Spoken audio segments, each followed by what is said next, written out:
Thank you, everybody, for coming to the November 1st, as I tell you, everybody who's talking, like, November 1st regular meeting of the Durham Planning Board. And the first item on our agenda is roll call and determination of quorum. We have a quorum. We have 4 of 5 members, and Ms. Torregosa may join us as we go into that. And as I said, Tyler is out of town and will not be here. Are there any amendments to the agenda? I've got a question. So we're talking, the last item here, we're talking, the affordable housing, or whatever we're calling that, right? And then, Housing density. sorry, housing density, and then we also discussing the solar ordinance as well? Okay. Yep. So, And okay. the Board of Appeals district. Yes, that one as well. Okay, great. Yep. Nope, And that's then good. fees are rolled up into solar. Is it the list of fees? Yeah, I saw that. Changed, so So that's. we can talk about that Yeah, then. we will talk Okay. about that as well. Perfect. Any other amendments to the agenda? Moving on, acceptance of the minutes of October 4th. Everybody had a chance to read them? Any questions, comments? Yeah, I wasn't there. Ooh, we may not have. Well, we can still. Yeah, I accept looked at them. them. I've read I've got them some over. questions. Have you read them over and I watched read the 'em movie, and over. then we'll be good? Yeah, I have. I've got questions. I don't see any issues. I just have questions about Sure. what you Please. guys. But now, Yeah, go- but yeah. it's related to our stuff later on, so Oh, I can think, we just hold them till? yeah, we definitely can, yeah. And,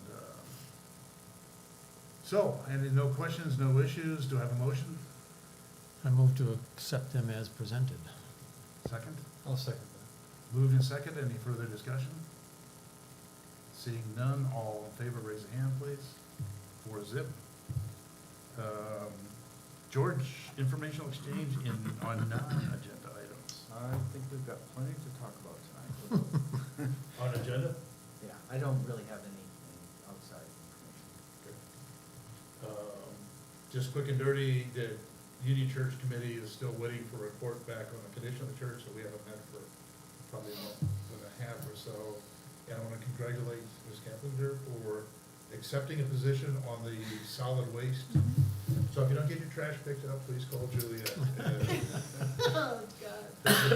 Juliet, did you want to say anything about that? No, just that I'm glad to be part of it. I think it's really important for Durham. We need a new contract for June this year. Yes, so, and that is, we're talking about, that is a huge chunk of the town's budget, so. Yes. Okay. No residents, no non-residents, no new business, and so we'll move on to the draft land use ordinance stuff. And the goal that I would like to accomplish this evening is on the, we just talked about it, but housing density, the solar, the fees, and then resource protection. What I'd like to come out of tonight is for the housing thing, are we comfortable with what, and George has done a good job putting stuff together, are we comfortable enough to take that to a November 15th public information meeting, not a formal public hearing, but a public information meeting? And if we are, after we've had a chance to review it, we will keep that on track, or we'll make the fixes to get there. Solar, George, and I keep throwing George's name out there, but George and the Conservation Commission have done a good job putting together a rough draft on that. And they will meet at the last Thursday or whatever it is of this month. And if they're comfortable with what is out there proposed, they will then set a date to review that in December. And Meet that'll- with the that- public? They'll do the public information meeting, they being the Conservation Commission. We'll do that sometime in December, early December.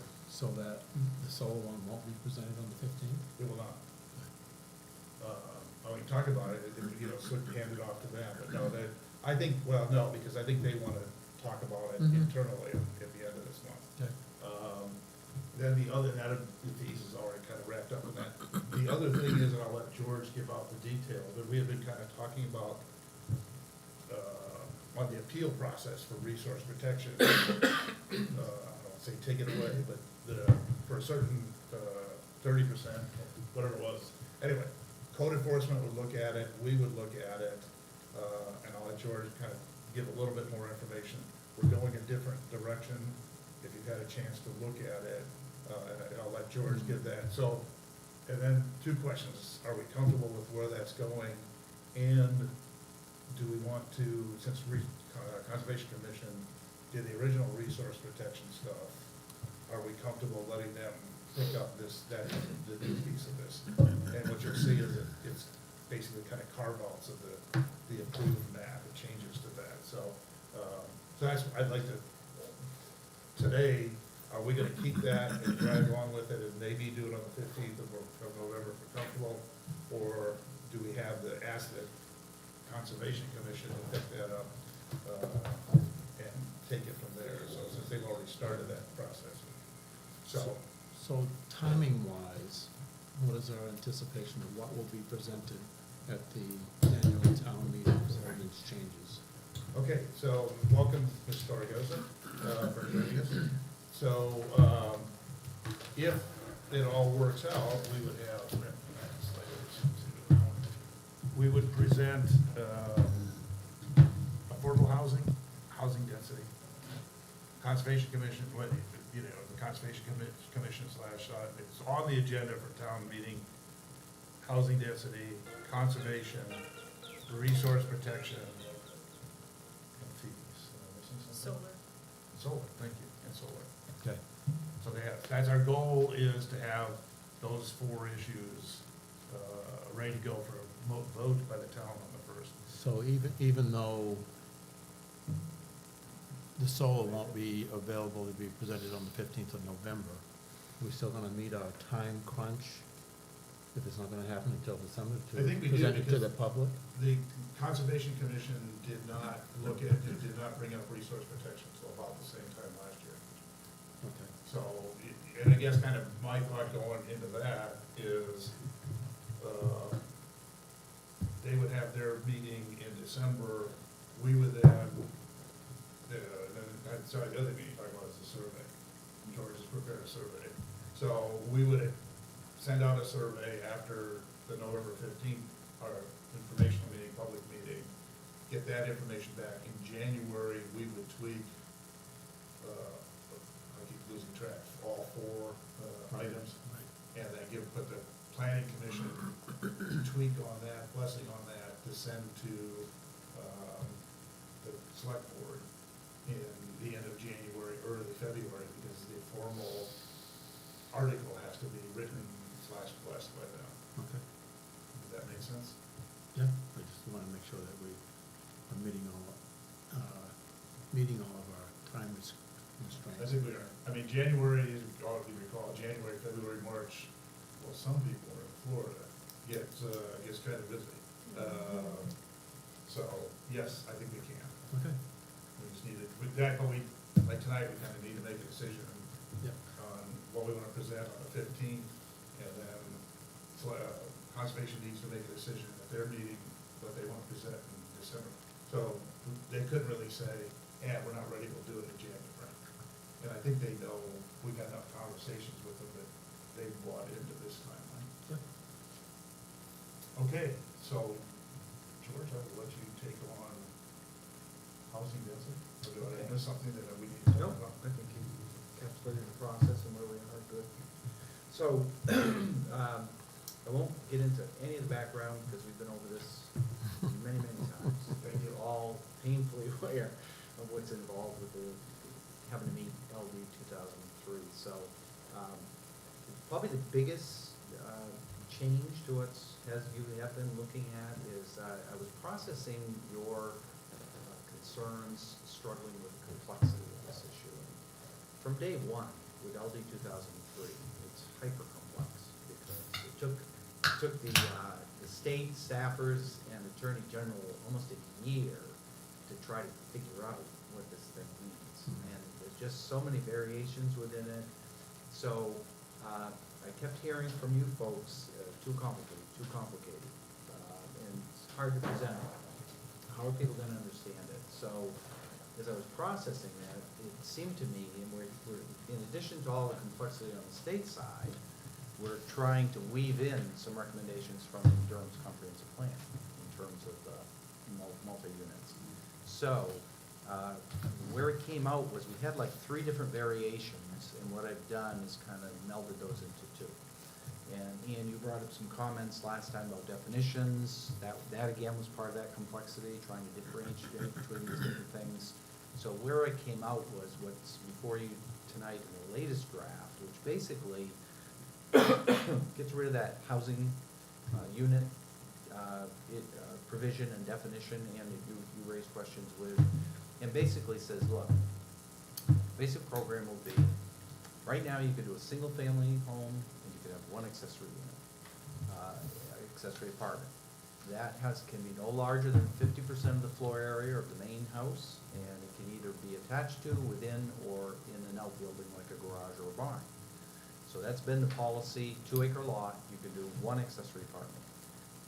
Town has, for at least 20 years, if not longer, allowed a duplex on 2.5 acres. You can't add an accessory apartment if you have a duplex, you get 2 units. That's been the policy for this town for a couple of decades. So the state has said, you not only have to allow that, you have to allow up to 3 units. And the latest final decision of what the law means and what it says was that those can be, you could do a duplex and a single family on the same lot. And from pretty much the beginning, we've understood that the town can increase the lot size with that. And so where I've come out is we were trying to mix and match, keeping what we had and adding the new. So what I've done is just gone to a simplified program where if you have a single family, you can add a 2nd accessory apartment on 2 acres without having to increase your lot size. If you go with full-size housing units, 3 full-size housing units, each full-size housing unit will require 2 acres per dwelling unit. So if you have a single family, it's 2 acres. If you have a duplex, it's 4 acres. If you have a duplex and a single family, it's 6 acres.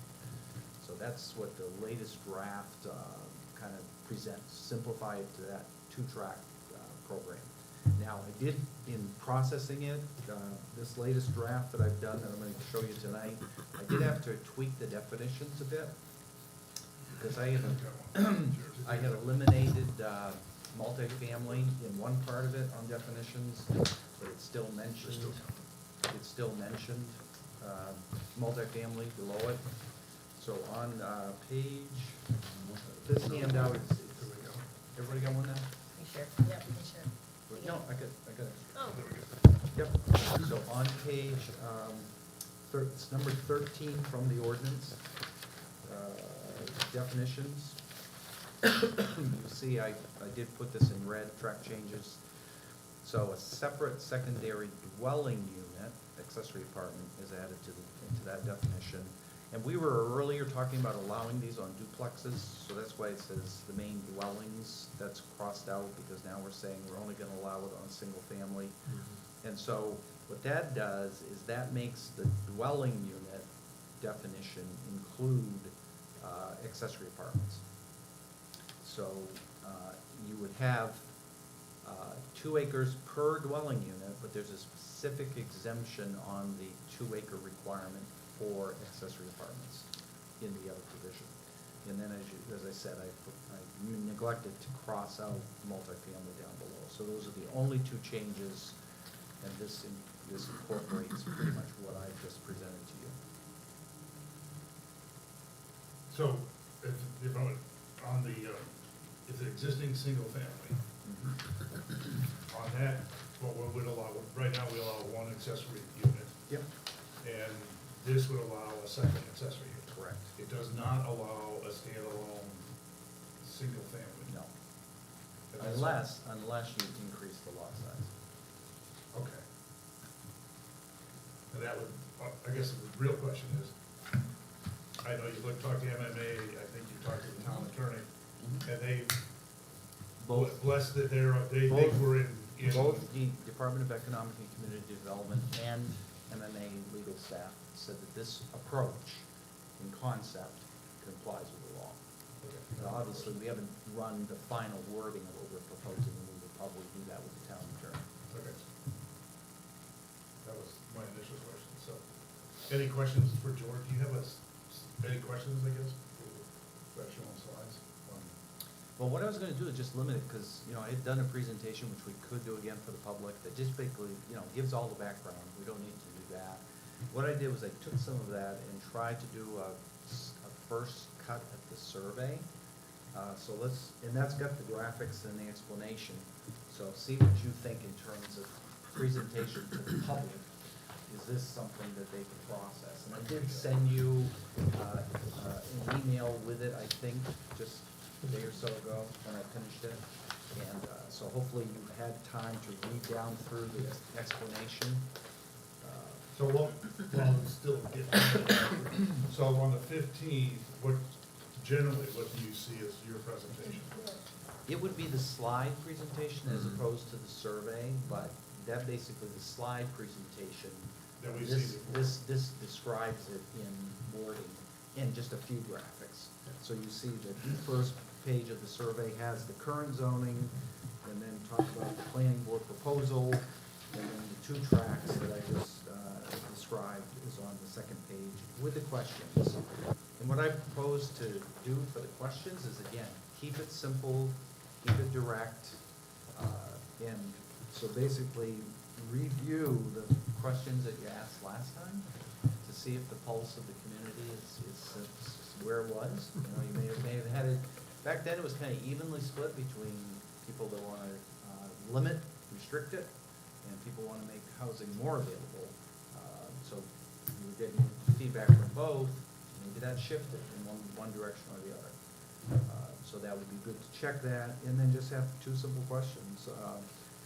Should the planning board's proposing to allow a second smaller accessory apartment on a 2-acre lot with the proposed design controls that I explained earlier? Do you strongly oppose that, oppose it? Are you neutral? Do you support or strongly support? And then the idea of requiring 2 acres for each full-size dwelling unit with the explanation of what you have to have for a single-family duplex and a single-family and a duplex. Again, oppose or support, or you don't care, as the options. So my first thought on putting last year's survey out there, if you're gonna, there's two things, is to confuse the issue. And then the thing is, if you get a survey and you get results, what impact would they have on this? I mean, we're gonna get feedback. Yep. What are we gonna do with that feedback? Well, the question becomes. You see us doing with it. Well, all right, if part of the idea of doing the survey, as well as, you don't wanna go to town meeting and just present something that's gonna just implode. We've done that Isn't before. isn't that the purpose of the informational session? Yeah, I mean, we should not we should not be surprised with or without that, with this survey, public information meeting, Yeah. January meeting, a formal public hearing. I'm not So sure. what how happened close. last year, the informational meeting, as you will recall, on housing, we had maybe 20 people show up. Mhm. But when we did the survey, we had 200 people fill out the survey, so the idea is you do both, you don't just do one or the other. And I'm not arguing doing that, my concern is, why go back to last year's?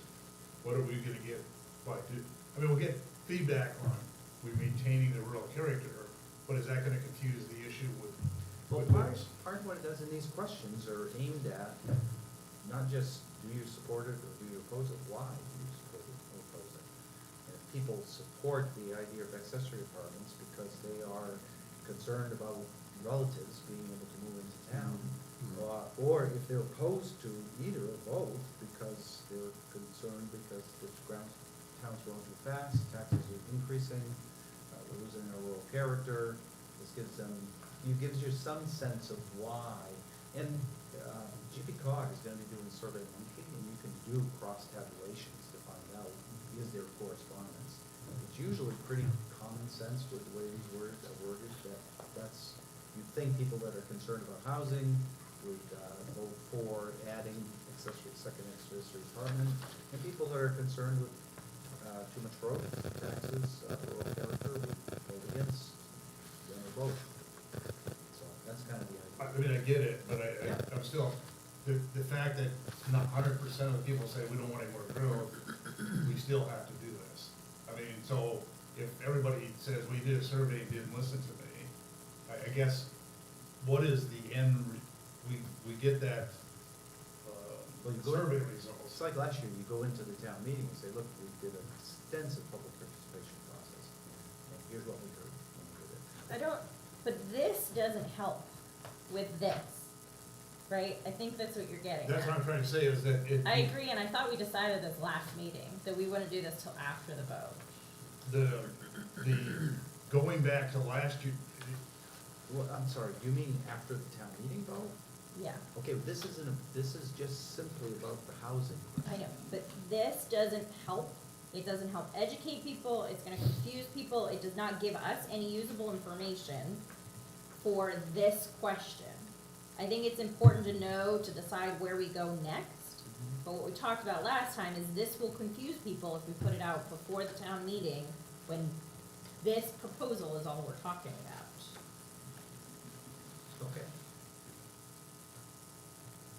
yeah, again, I'm with you, George. Yeah, this because was just a first cut, Yeah. get something on the table, because we wanna have this thing ready to roll either after November, the 2 weeks from now, and GP cog has to process it and set it up with Survey Monkey and get everything Yeah. set up, linked to ours, so this was just a first crack, so you wanna ask different questions, you wanna just have 2 questions, whatever you wanna do is fine. Yeah, I appreciate it, I just think, and Ann probably said it better than I did, I'm not sure what we get out of going back, say this and stop talking. I think the questions to me are, do you wanna do it the way the town does, where the planning board is recommending?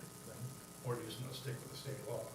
That's kind of the questions in my mind, because that's what happens, you either approve what we submitted, Yep. or you don't, in which case you basically, we're gonna follow state law here in 1 July. I agree that I think at some point in time, going back and talking about rural character but in housing diversity and some of those other things, I think. That's fine. But that's only my opinion, so I'm No, gonna, I'd like to I'm gonna say- look right Yeah. and see what other folks think. Well, I think the biggest thing people are gonna be asking, that if we don't go with the recommendations of the planning board and go with the state law, what are the pros and cons of doing that? Yeah, I think we could be, clear about that somehow That- in this. that I alone. think that's important. Also, I do agree, the survey is important. Like you mentioned, we're gonna get a lot more people's, input with a survey than our meeting. And so I do think it's really important, but I think you're right in the fact that we could be more focused on our questions regarding the 2 proposals, right? And like, Mm. the pros and cons, perhaps bringing that in somehow, the And adding the questions. third one of the do nothing option. Yeah, Then just has the state law come in, right, and what would that Right. And what would that predict? result Yeah. in, right? And there would probably be people who would support, but I think at least then we've educated that, hey, look, you can kind of do what we're recommending. If you want to limit, single-family homes, if you don't want to have a bunch of those. But I'd like to see us just really keep it focused and after the fact, and I think it's important, as Ann said, is after that, and say, okay, look, we got this new law, and we're gonna have an increased density because of because of this, is there more houses or whatever you wanna call it. What other things bother you? And then let people talk about subdivisions, or if I wanna have apartments, or whatever it may be.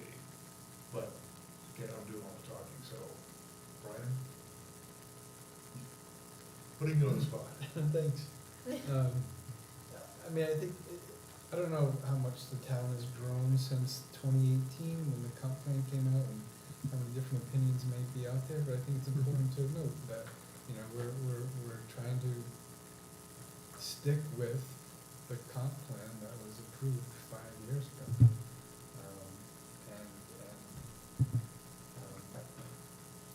Just trying to follow that track and listen to what the public stated and approved back then. And maybe 2 options is the better way to go than 3 options. Or stick with what the planning board is, recommending, or go with what state law says we have to do. Just keep it at 2. And when you're talking 3 options, you're talking it's an existing single family and a duplex, those are options 1 and 2, those are the 2. Well, this presents the first current zoning. So if we now go to the planning board proposal, that's 2. And then if we go to what happens if we don't do the planning board proposal, that's the 3rd outcome that we have to explain to people.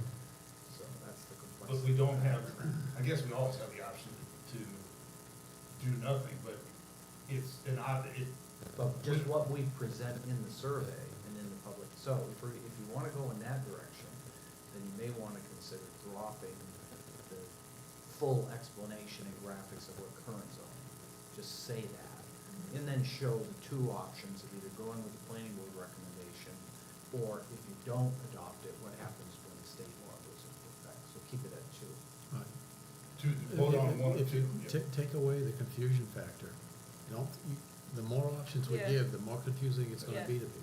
So, if we did it that way, this whole thing would be one option, right? And then the other option would be if we don't do anything. Yeah, Right, this would be the two- first thing we present. Yes, The that planning board together. recommendation. Yes. That's the first thing. I we agree, present. I like that. Then the second thing we present is, here's what happens If you don't, you have Right. 2 options Period. here, what, Period. yes, and we can explain the pros and Yeah. cons easily in the survey Yeah, or whatever, That Yes. works. yeah. But how do you get out of the situation if the public is so loud about trying to present a 3rd option? Kind of like what you were saying. What would be the 3rd? I don't know, it could be anything. You don't know what's gonna come out of that. 10 acre lots. No, we're gonna propose that. No, but what we are saying is something Yeah. could come up. Yeah, I mean, but I think our job is to present 2 options. And if the, people are there with pitchforks and say, we need 10 acre lots, but that might be the follow-on survey, is that if you do another one, people will say, okay, look at, the minimum lot size is 10 acres. I don't know if that's gonna happen or not, following the comp plan, it probably doesn't. So I think we survey down the road for bigger lots, whatever. My opinion is, our job is to give them options. Yeah. And there's, option 1 is what George explained, option 2 is, if we don't do anything, you can have up to, if it fits, you can have up to 3 standalone houses on a lot, and 2 a duplex and another standalone, so, folks adjourn, decide what you wanna do. So, when we first started talking about this, we decided not to present options, right? We started with 3 different options, we decided not to do that. So I would rather present this as the planning board's recommendation and the consequences of not voting for it. Right. I think the more you talk about it as options, the more people feel like they're picking and choosing and can choose a 3rd option or whatever, like, That's a here's good the planning point. board's recommendation, if you vote in favor, this is what you get. Yeah. If it doesn't pass, here are the This is- consequences, Exactly. so it's not option 1 and option 2, State law. because you're not voting for 1 and 2, you're voting for 1, if it fails, you're getting 2, whether you like it or not. Right. Your feet are to the fire, right? Yeah, I mean, right, that's their That's- choice. Yeah. You'd write the survey to say, do you support the planning board's recommendation? I mean, I'll be honest, I'm not sure if we need a survey, but yeah, if you want a survey, I guess that's it. Yeah. And then, Because I honestly believe in definitely doing those 2 options, and I don't see any benefit from doing this. What is the survey going to gain us? So, the 'Cause they're biggest thing I voting think one or for the the other. survey is just public participation and getting it out there. Mhm. There's, we're gonna do this via email, right, and the website and the newsletter and all of that, so there's gonna be a lot more people that are gonna see it this way. Well, That will you go- can put an education that way, without putting out a survey Right. that way. Right. Because Which- Well, what are we education- gonna do with this? Education is one thing, participation is another, right? But what are you gonna do when you, okay, So, so. no, not this, it needs to be redone. We Right, need so- different questions, Sorry. we need different, No, that's fine. yeah, we need to focus Your on survey. what we were just talking about for sure. Definitely redo this. I'm So- not sure what would be on. So it. what do you, To be- okay, so the question is, do you support the planning board's proposal?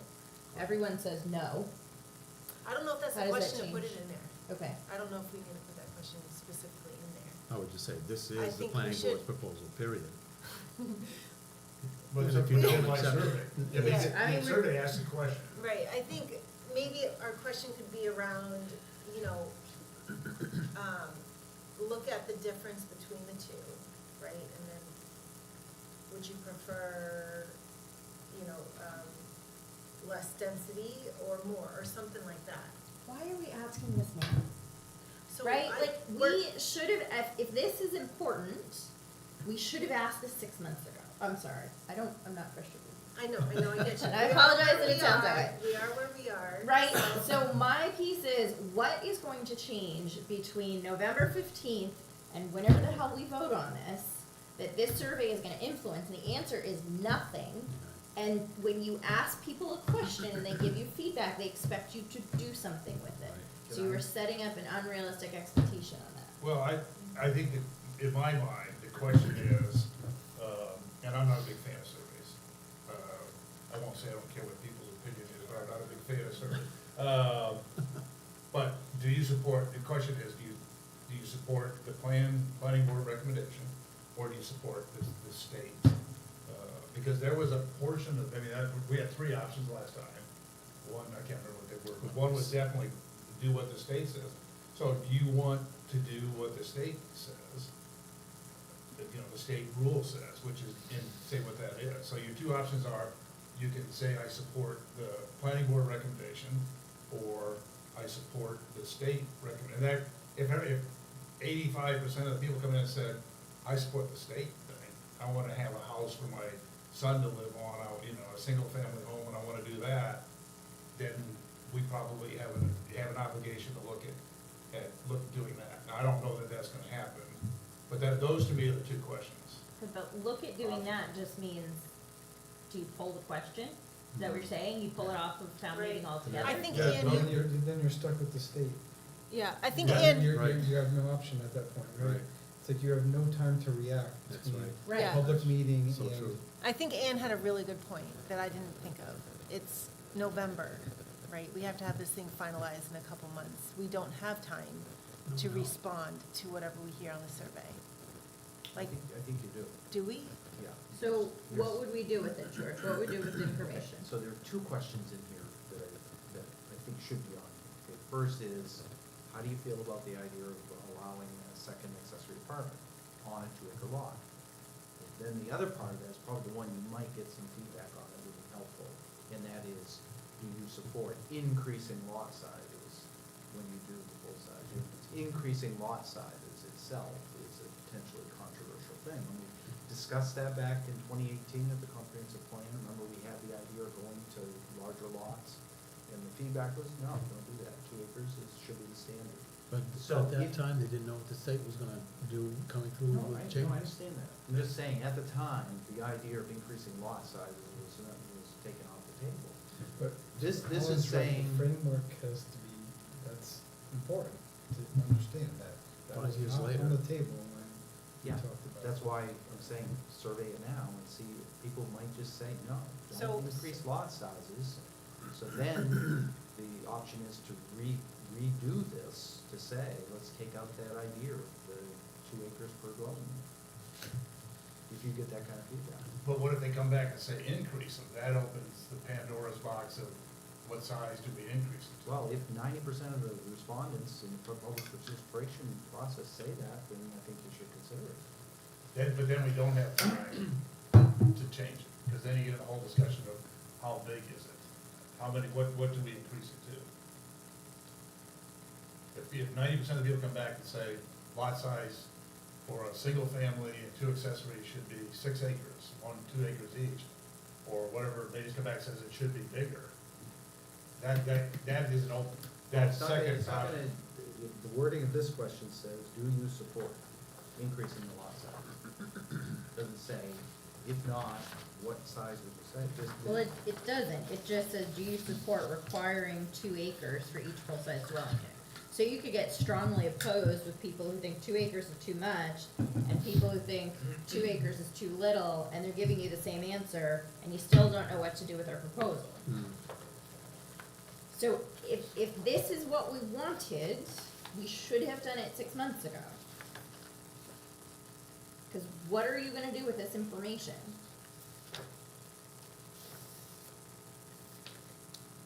I don't know a lot about surveys, but getting back to the 90%, do you mean 90% of survey respondents? Yeah, I mean, I don't think it's gonna be that much, don't get me wrong, But what if that 90% is 20 people?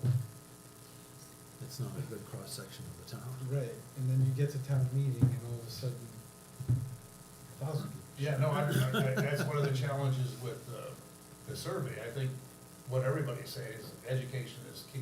We've got to, why are we recommending what's George is put together here? And I don't know the way, we're probably, there's an expectation that there's going to be a survey, you know, amongst a whole bunch of, I may have been the one who sold that, but I do want to make sure that the survey gives us information that is useful. I think we got useful information. 50%, 57% said bigger lots, and then it was a split to follow the state and versus our, planning board recommendation. So in my mind, we could probably write this, we'd be George, could put it with our help maybe, could write this so that the question is, do you support the planning board's recommendation? Or if you don't, then we're gonna have to go with at this point, with the state's recommendation. But, If- sorry. Go ahead. I was just gonna say, the survey, we shouldn't make any decisions based on the responses of the survey. The survey's just gonna give us an idea, right, and be a Yes, it's more- participation. It gives It's- more people the opportunity to participate Right, in the it's process. not like, If you don't do something with it, You they're waste your gonna time. be cranky about it, and Yes. rightfully so. yes, Well- yes, for sure, we should bring it up, but if you go back to the comp plan, we had a lot of surveys of the comp plan. That drove that process. We did something with it. We- did something with we that did, information. we did. It drove, We did. it influenced the comp plan Yes. process. This is going to influence nothing because we don't have time to make changes If that to the is, ordinance. if that is true, George, if those 2 questions that you mentioned just a little while ago, if we think we don't have time to I think deal, you do have time. so that's I think If- that's if what we we might- have to figure out. 2 questions, I mean, that are not open-ended. You support the planning board recommendation, you want to do what the state told us to do. And what we did last time was, quite truthfully, what we ended up being the recommendation was the second highest score. The increased lot size, if I remember right, was 57% or 51%. And our judgment, we used our judgment and said, well, the other 2 equal 49%. And this is what, as planning board members, what we wanna do. And I think the same thing, if you got those 2 questions, if given those 2 choices, I think people are gonna come out, and what our job is to say, we're trying to give you the best option. We've spent a lot of time talking about this over a year and a half at this point. And so I'm content with saying, we've spent a year and a half working on this, and this is what we think is the best option. But if you don't wanna do that, the fallback is the state thing. So what do you do with that information? So say 90% say, nope, we support the state. The state, in my mind, if it was that big a difference, the state, we should strongly go back and look at, you're just gonna follow the state. Well, we don't have to do Which just anything. means you pull it off the warrant. Yes. Which I would not take that out of the voters' hands based on No, a I wouldn't- survey. I wouldn't either. I wouldn't Well, wanna no, worry. you don't have to. You could go back and write it as the state's version, if you wanted to. Or you could just say, look, we did a survey, and we had what we believe is a very strong, option or idea. It came back, 100 people, 50 people came out, 45 of them said, they wanna follow the state option, but we still recommend you do this. And if they turn that down, and then basically, it's the state option. Yeah, but you can't go to a survey, regardless of how many people respond to a survey. The actual law is when people go to town meeting and vote. Right. You cannot take their vote away from them. I'm not saying we did. Wha- I said- Yeah, you were, when you said if the survey comes with a high majority being swaying one way, then this is what we're gonna promote at the town meeting? So your survey, depending on the results, right, with the two questions you just asked, a high percentage comes out in favor of the state plan. Yes. We're not gonna pull it, we're not gonna change it. We're gonna go to town meeting and be like, hey, 80% of the however small handful voted feels this way. You're swaying the vote of the people in there by other people who frankly, they don't know who the hell they are. Or if it comes out in favor, you're gonna be like, look, 80% of these people that you don't know supported this in an online vote. And it could be 20 people. Either way, I think that's not helpful information to the people voting at town meeting. Right? 80% are people that you don't know thought this, but maybe they didn't bother to show up today. So it seems like you got a threshold question here, do a survey or don't do a Yeah. survey, and you probably ought to resolve that first. Yeah, So I'm open, we have one person who has spoken, so the other three? I don't wanna get into a bias situation. no, I don't either. I think that at this stage, we don't have much time. We have to go, I think we have to have our own proposal, or one proposal, go with that, and then I think the survey could be confusing, I think you're right there. Yeah, I mean, if we're going, if they're questioning on the town meeting, I would think it would be the proposal from the planning board.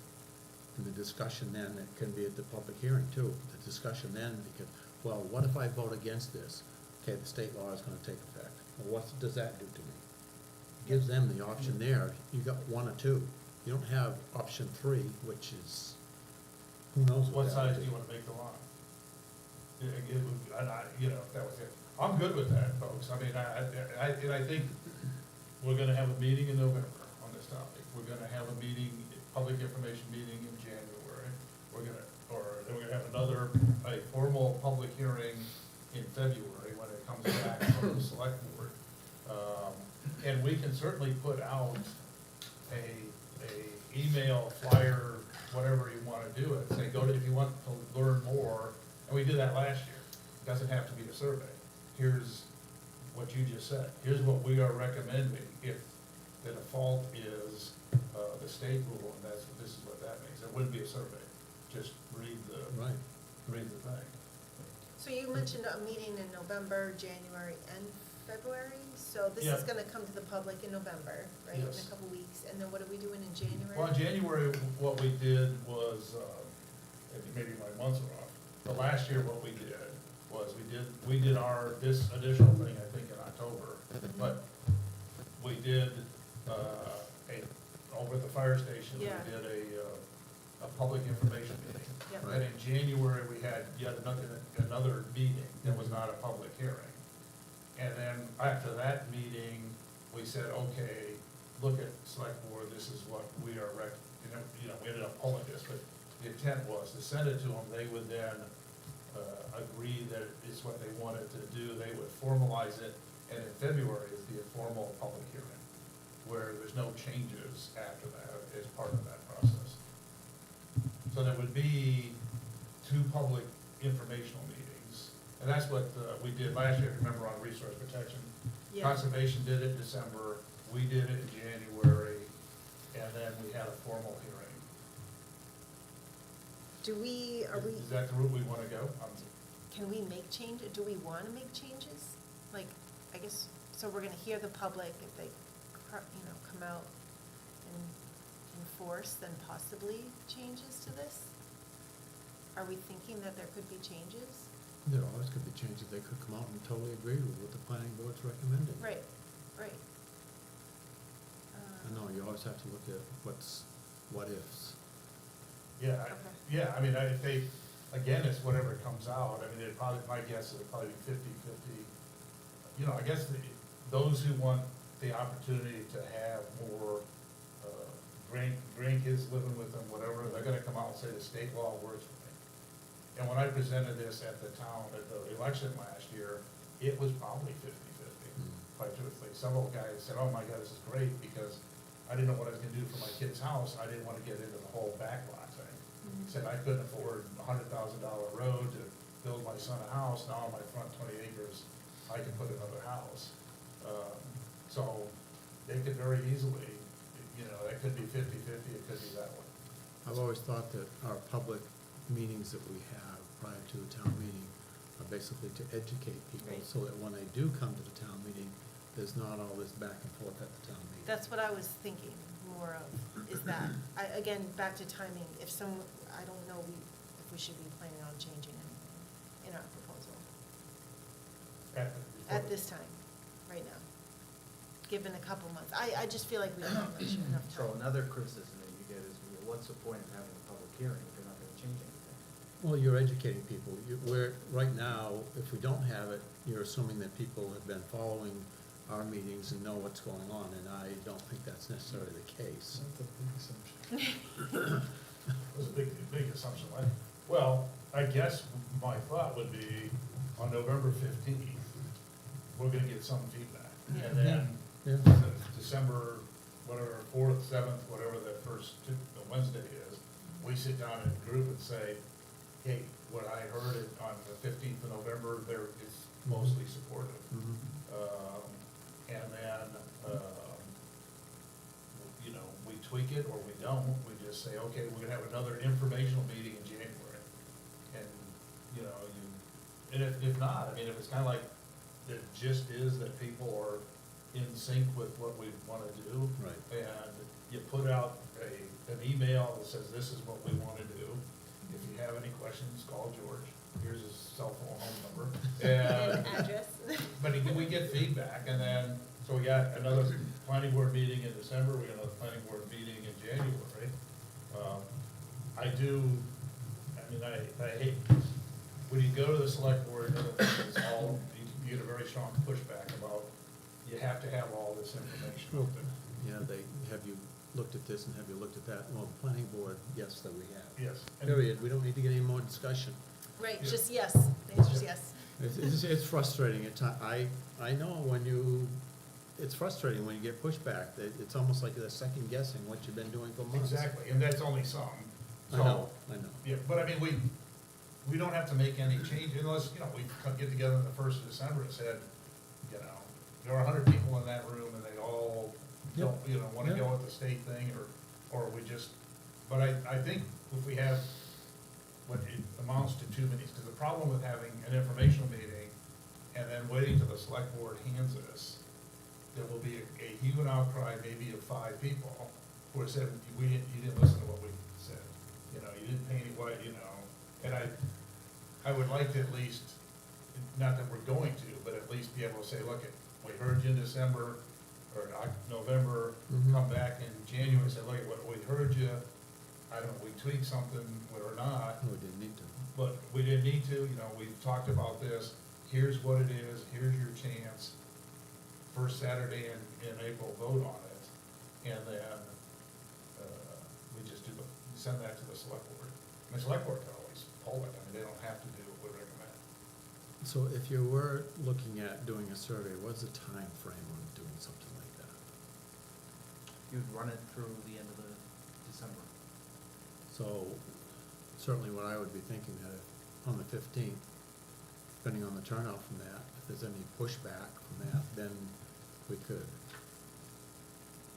reevaluate, or may not even need to. I mean, that's why I was asking, what's the time frame of putting out a survey?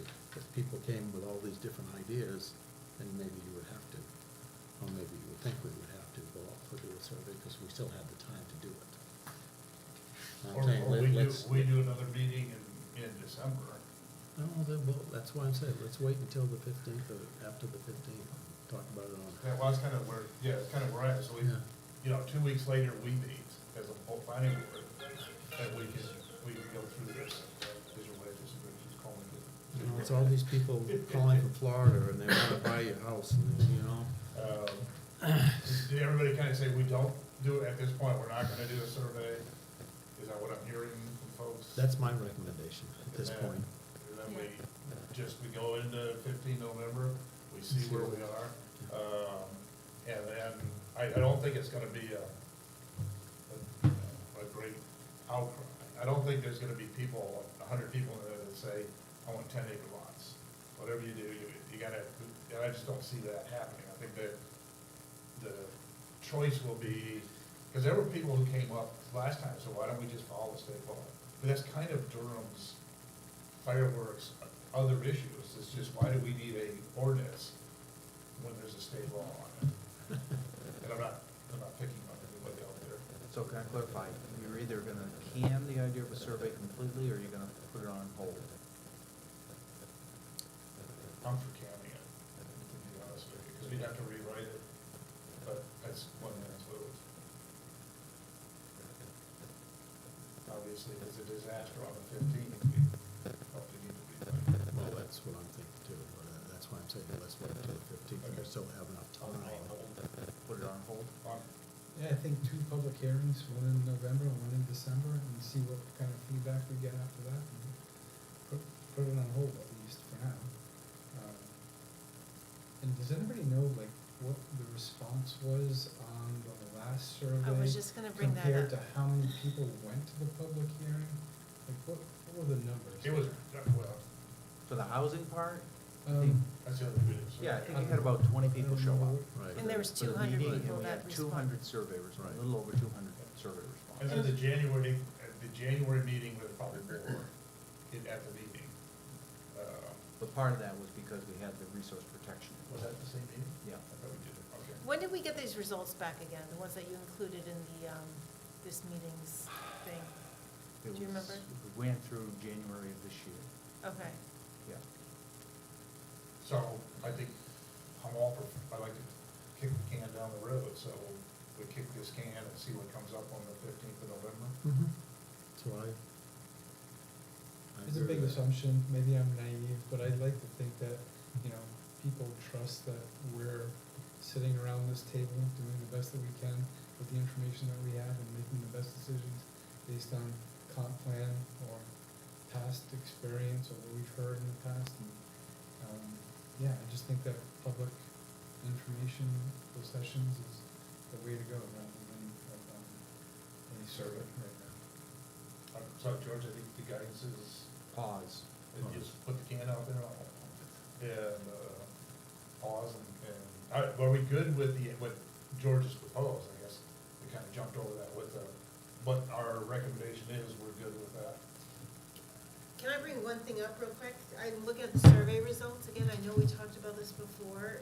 Did we increase lot size much, if anything? For additional dwelling units, we did. Okay, that was really the one big thing that pops out of the survey, right? More than half of the people responded with they want to see larger lot sizes, right? They were concerned about the impact on rural character, Mhm. because that was what we The- asked. I don't think we ever asked, do you want to increase lot sizes, did we? Oh, sorry. Well, no, we asked them which of our options would you pick, right? Option 1, 2, or 3. 3 they picked by over half. And the thing there was increasing lot sizes. And then I think we said that was, you did it, was that 53, 57%? Yeah, it's 110 out of 216, so yeah, 53. Which was kind of why the current proposal does include that. Okay, Yep. yeah, so I'm it's just jumping out at me. So that's the other argument, Yeah. hey, you told us this is what you wanted last year. Right, Which is why I don't exactly. wanna reinvent the, you go back Exactly, to last year. this is really good That's useful to think about that, yeah. You need to reiterate that, for sure. So that can is sailing through the air and going down the road, but somebody catches and runs back. So just let me conclude by saying, okay, I know the idea is on pause, it's likely gone. If you go in that direction and decide that you're not gonna do a survey for not enough time, not gonna get benefit results, then I think what you should do is point to the survey that you've already done. Absolutely. Just say, base what we're doing on that survey, because again, public participation is very important. It is, yeah. Whether it's effective or not, because people aren't interested, fine. you know, the state law talks about when you amend your ordinances, has to be a public participation process. And Right, right. The more robust that is good politically as well as legally. And getting something done, Yeah, too. we did that, Right. that was very useful. Yeah. But again, no, we're gonna do something in November, we're gonna do something in December, January, and then we're gonna have a formal public hearing, so. And then, at the end of the day, they get to go into the school and speak or vote. Right. So it's not like, you know, well, we told you a bunch of stuff and don't bother showing up because, we're gonna, you know, you get the vote. Mhm. And this one's a little bit more straight up, but just recall, in terms of the resource protection, you had two public hearings. The first public hearing was to consider changes, and changes were made. Mm-hmm. Yeah. And then the final public hearing was just purely educational. This is what you're gonna be voting on. The formal legally required public hearing, so. So, okay, having kicked that can, no survey or postpone the survey, Put it on pause. pause it, that would say, thank you. And then we're good with the language George has for the actual article? Well, no.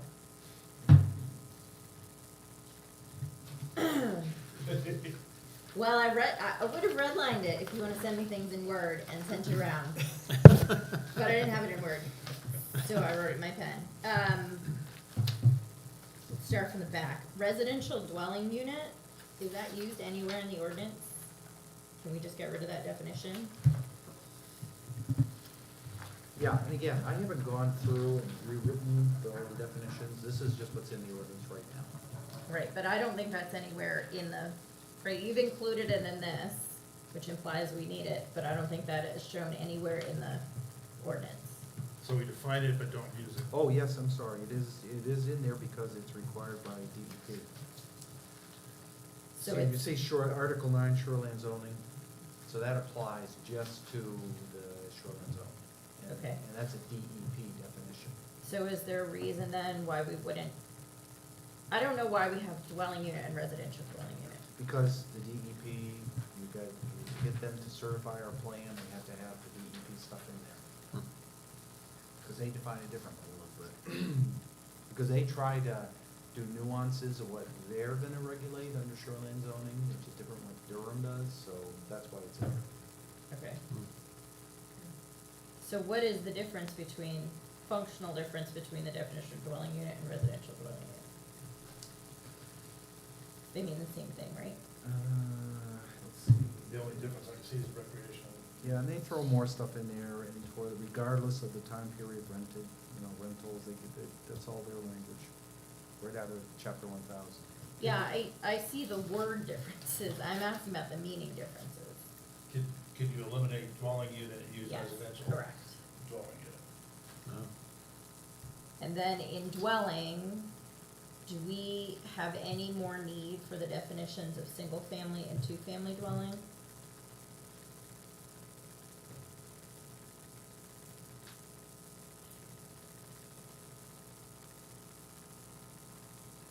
What's your question? Do we ever use single-family and two-family dwelling as a separate definition, now that we've changed the way the, minimum lot area is written? Single family does clarify that modular homes and mobile homes are considered to be single family dwellings. Some towns don't do that. But do you use the word single-family dwelling? Yes. Where? Article 5, section, the one on accessory apartments, I think. That's what single So family- these Well, definitions we're getting cover- there. And in the chart, Yep, we'll single family is a use, two families dwelling is a use, in the list of use tables. But we're not, we need to get rid of those, right? Cause anywhere that a dwelling is allowed, we have to allow Okay, so. a two-family, right? So if you go to, let's see, so you've got, this is on page 23 of the packet. Number 41 in this table is single-family dwelling. So the question might be, someone is gonna apply for a permit for a building permit, and they've got a mobile home. And the code officer we got mobile home requirements, but is that the permitted use? Again, some towns don't allow mobile homes on individual lots, they have the mobile home park ordinance provisions. So this was drafted, whenever it was drafted, to address what are the permitted uses, where they allowed, what approval requirements do they have. Right. But if the new law says if you allow a dwelling unit, you gotta allow 2 or 3, right? Correct. So single-family home, you can't say a 2-family home is no longer an allowed use in X, Y, and Z zone. You can't say single-family yes, 2-family no, right? But you can regulate them differently. By what, lot size? That's one thing town currently does. Okay, but you can't, the table of uses says, yes, it's allowed, no, it's not allowed. We can't say, you can do a single-family home, you cannot do a 2-family home, right? So the table of uses would be the same for both, right? And it is right now, And it is anyway. right, it is right now. Single family versus two, it's the same Right, they're the same. requirement.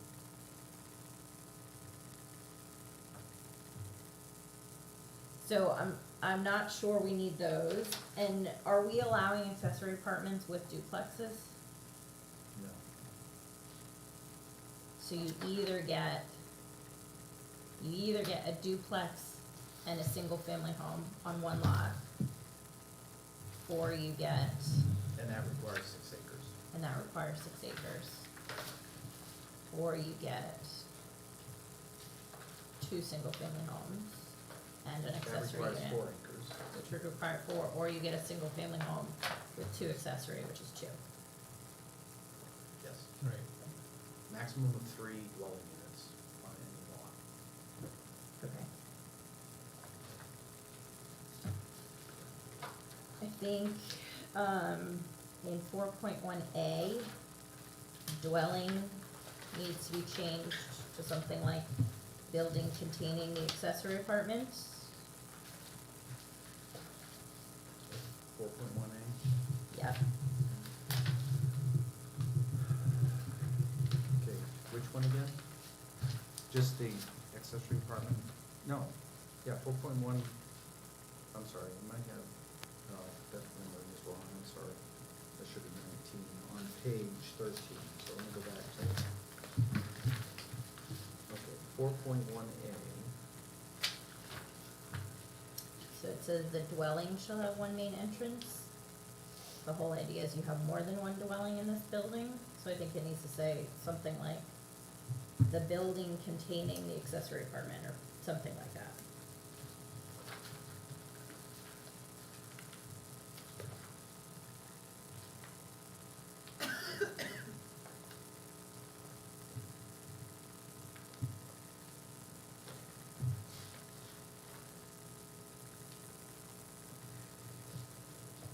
And then I think that second sentence says an entrance leading to a foyer with entrances leading to the foyer to the 2 dwelling units.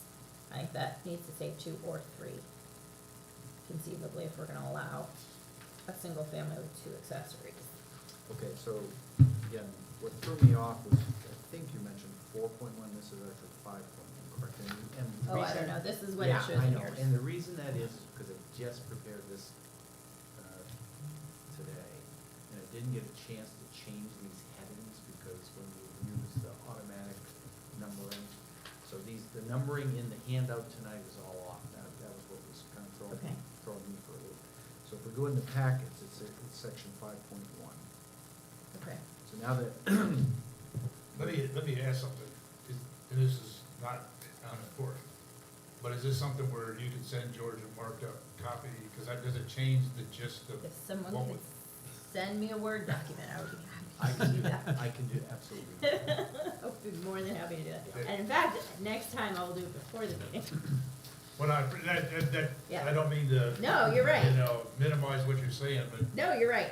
It is definitely a more efficient way to do that. I would be Yeah, happy and to do that way too, if you do that, I can respond to it, explain things like Yep. that. That shoreline zoning definition has to be in there, so. Yep. because I don't think it has a major impact on what we present on the No. 15th. No, the concept is still the same. Are you good with the concept? Sure. Okay. It's been a long time getting there, I better be by this point. Well, we're not inviting you anymore. Fair, Not, that is You, fair. you either have to listen, read your outlook or whatever, because we do have a bunch of other stuff to get to. I had, there's one area, there's just Oh, one sorry. spot that I have, it's on page 13 of the handout, and it's under 5.1. It's in the first sentence. And it gets into single-family rural character of residential neighborhoods, and then there's a, the word "in" should be in the community. Oh, and actually, this draft in the PDF changed from crossing out, single family. So in that definition, or excuse me, in the opening of accessory apartments, is that what you're looking at? It's the first paragraph under 5.1. 5.1, right, so. It's the first Right sentence. now, both single family and rural are underlined. Right. The single family should be crossed out, not underlined, okay? Oh, I have, But when it says character of residential neighborhoods in. And the community. Or in the community, one or the other. It's neighborhoods and the community. Okay. And I guess what I'd like to do is if anybody else has any more like that, 'cause That's the only thing that three- I- Yeah, three major, I have one question that may be a substantive change, we haven't talked about it yet. okay. That last sentence, if the accessory apartment does not meet all of said requirements, then a conditional use permit shall be required. That's been a long-standing I know. policy. But why wouldn't it just be another dwelling unit, like another single family or a duplex? And maybe we don't wanna touch that, I get it, it's a change, but that doesn't make sense, given the changes we're making on the housing side. Well, I don't think anybody's gonna, if deleting it or changing it, nobody's gonna care. I mean, well, I guess what I'm saying is I anybody think gonna it turn will. the? Here's no, no, They might. Are they gonna turn it down Here's because how of? that sometimes comes into play. Okay, so because of the structural design, it's like the main dwelling has to be at least 1,500 square feet, and the accessory unit can't be more than 50% of that. So like I did one in my house, and the lower level was like 1,240 square feet, but the maximum allowed, it might be off like 20 feet or something. So this gives some flexibility that the board can make minor tweaks without having to go to a whole, yeah, so that's why it's in there, okay? Alright, I come up with it. Anything else of somewhat major significance? Because we got a couple other big ones to get at. And if you do have any, we do have time to get it to George and make the change, By the 15th. yeah, but, you know, well in advance. And so just to clarify, what I've taken away from this meeting is we're gonna simplify the presentation to be just the planning board proposal and the state law consequences of redevelopment. We're going to pause the survey, and I'm gonna send Ann a Word copy for her to do some editing. Anybody else want a word, Kathy? We don't want you to feel left out. Wanna what, word it? Word copy of Yeah, it. no. All right, let's move on. No, thanks. Okay. That's fine. Solar. Okay, before we do, just one question. On page 30, when we talk about permit applications submission requirements, it talks about the fees are, where is the fee schedule? Where are you? Are we You're doing moving that ahead? Thirty of Page solar. 30 of the packet? Of the It's packet? page 30 of the packet. Yeah, we'll be getting. So are we jumping, so let's talk Maybe about if- fees then? Is that what we're doing? Which is- Well, if you want to wait, I doesn't guess matter, the bigger I'll thing address is it. solar. I guess, are we okay with what the two things, the Conservation Commission, George put together a package. They came in with some tweaks about vegetation, but I think George handed out to you, their concern was invasive species. Mhm. Juliet did a very nice job of going through and making some comments based on her, I would say, long years of experience, but that is not true. Her youthful experience, but a good experience. So if we could kind of talk about that piece, because the question is, what do we want to, how do we want to tweak it and get it back to the Conservation Commission, because they're going to meet at the Okay. end of the month. That's fine. And we'll get the fees. Yep. good. So can I ask George, unless you wanna say something about this solar first? Well, let me just, I Yeah. reviewed all your comments, Yeah. and I think they're all addressed in what we've done. I'm not sure if you saw The new- all the pieces. The new version? The Uh, newest version? Well, the newest version only has the parts that the Conservation Commission asked for changes on, which Okay. were the performance standards. Okay, so in addition to that, the use table, which is in your packet on page 23. The You use asked- table, You yeah. asked where they were allowed in town. Yes. So the use table number 44 clarifies, these are only allowed in the rural, residential, and agricultural and aquifer protection districts. Yep. And depending on the size, they get either reviewed as both, or they don't get reviewed at all if they're under 2,000 square feet of what they call Or airspace. 20,000. Yep, Yep. and if it's over that, up to 20,000, it just goes through site plan review. Yep. And if it's over that, then it goes through a conditional use review first to see whether or not the scale that you're proposing, say a 20-acre solar farm, fits with where they're proposing it. So Yeah. before they go through all the design, all the site work, site design, landscape architect, if that's gonna be included, all of that engineering, you first do a threshold look. Are there issues here with the size of this project or with this particular site that you're gonna say it doesn't pass the conditional use So they're gonna get a conditional use permit. before, Right. for the larger system? For the larger systems, that gets done, and then they Yep. go through site plan. Yeah, so for example, you asked a question today, what about storage? Yes. What about storage facilities? Well, Yeah. today I got an inquiry. Did you really? Yeah. Yeah, it's coming. I don't think we do not have time to go into storage. It's a big, we could definitely do it, but it's a fire department Well, thing this, and this safety. draft, number one, it defines storage as a solar system, solar energy system in the definitions. I haven't looked at that yet. We'll talk about that. Can we go back to the use table? Sure. So, and this we can do maybe next year, but I wonder if we should put in here, the site plan review. You know how we talk about conditional use, we talk about planning board review, we talk about CEO review, but we don't talk about site plan review. The only reason I say that That is is, planning board. No, there No, is a it's separate different. process. We don't list it in the uses table, right, but if you go to Article 8, it's in there, I know. it says It's this, in there. it's required, site plan review. So I just say that because, say, the medium scale solar and other things, it just says CER, which means code enforcement review, but really it's also coming to the planning board. I think the hard part is some of those uses, depending on something like size or parking Right. area, It's- it could be it's site plan or it either or. couldn't be, so. Right. But But this I is- understand what you're this is saying, if someone's just absolute- looking at that, they're gonna be like, oh. I need Right, to like go if I'm a to- developer, oh, I just need to go to CEO. Yeah. But this one's absolute. This one Yeah. says we do have to go through site plan. So just a thought. But if we just add it for the solar, then I think we can add it for other things, so maybe not Yeah, right no, now. I don't think think that's the it's- hard part. Yeah. Yeah, it's kind of like, you have single family, right? You have to get subdivision review. Right. You can't just do a single family subdivision. That's understood by developers. Yes, Yeah, and that's Yeah. not listed in the table either. yeah. Subdivision is easier in Maine because it's relatively consistent. Solar is different per town, like what you need. So anyways, just thought there. Yep. But, So the other kind of overarching thing, Julia, is a lot of your questions, I think, it must be understood within the context of many towns have standalone ordinances, solar ordinances.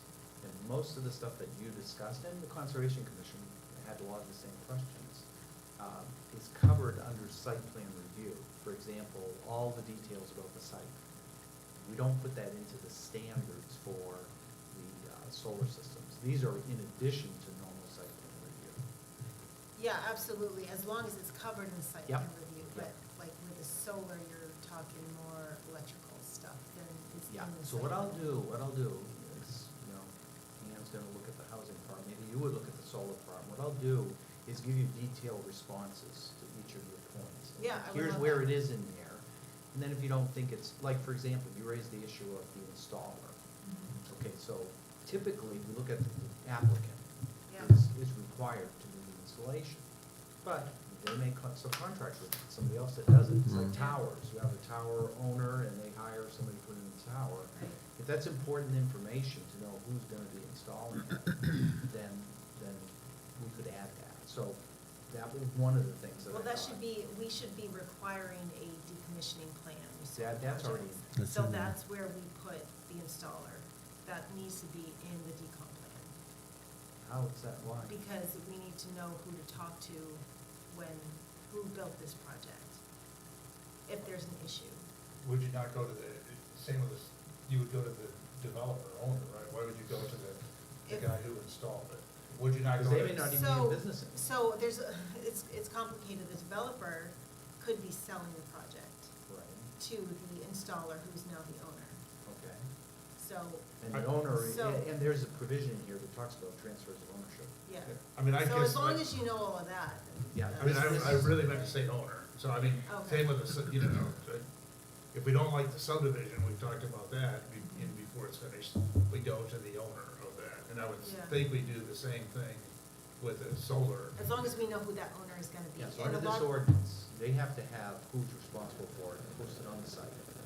If they sell the system, they have to notify the code officer and Yeah. provide written certification that the new owners understand that they're gonna comply with all the standards. Yeah, yeah. Okay, so it would probably be helpful if, you wanna send me Yeah, that in Word, and then I can look through it. yeah, absolutely. You mentioned storage, where is that? Where So did if you we look at talk the about? definition, Yeah,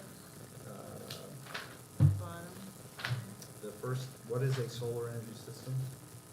It means a complete assembly consisting of one or more solar collectors and associated mounting hardware or equipment intended to provide for the collection, storage, and Oh. distribution of solar energy for heating and cooling, blah, blah, blah. The storage part, is relating to a battery, when we say storage here. And so I would recommend we take that out, because we're not talking about batteries here yet, right? We're not permitting, if someone comes in with a battery proposal, are we, That's storage of solar energy. so we're okay with that then? I think so. Okay, then we need to add more stuff to this then. Okay. Okay. Yeah. Well, here's the challenge is, on you, is you're, we need to get something to the Conservation Commission by their, I can't remember the date, but I think it's the last Thursday of the month. So we need to get it to George, and then you can email all of us, we can input in it, and say, yeah, look, I don't understand, let's not do that, or whatever. But at the end of the day, Conservation Commission is gonna kind of put together this final rough draft, or whatever you wanna call it. And we'll also have an opportunity to continue inputting. So, Yeah. And a lot of the technical stuff, may or may not draw much attention from the normal citizen. If I were not sitting here, I don't know that I'd pay a lot of it, not that it's not important, but it's Yeah. probably folks like you and us and the Conservation Commission. And the fire department. And- So I'll get you, if you can get it to me soon, I'll get it back to you maybe within a week. And then what I would recommend is that we start talking to the fire department about the storage piece. Well, and I think at this stage, we need to recommend to the Conservation Commission to, that they should get the chief's input. on it. Oh, yeah, sorry. That- Yeah, we'll ask the CONSCOM to do that. Yeah. Sorry, not you, George. Yes, yeah. Because I think the same, and I believe I sent Chief and Calvin an email saying we're working on all these and get us your input. So they at least have a heads up that, I'm sure George has done the same thing, that, we're gonna need your input on this.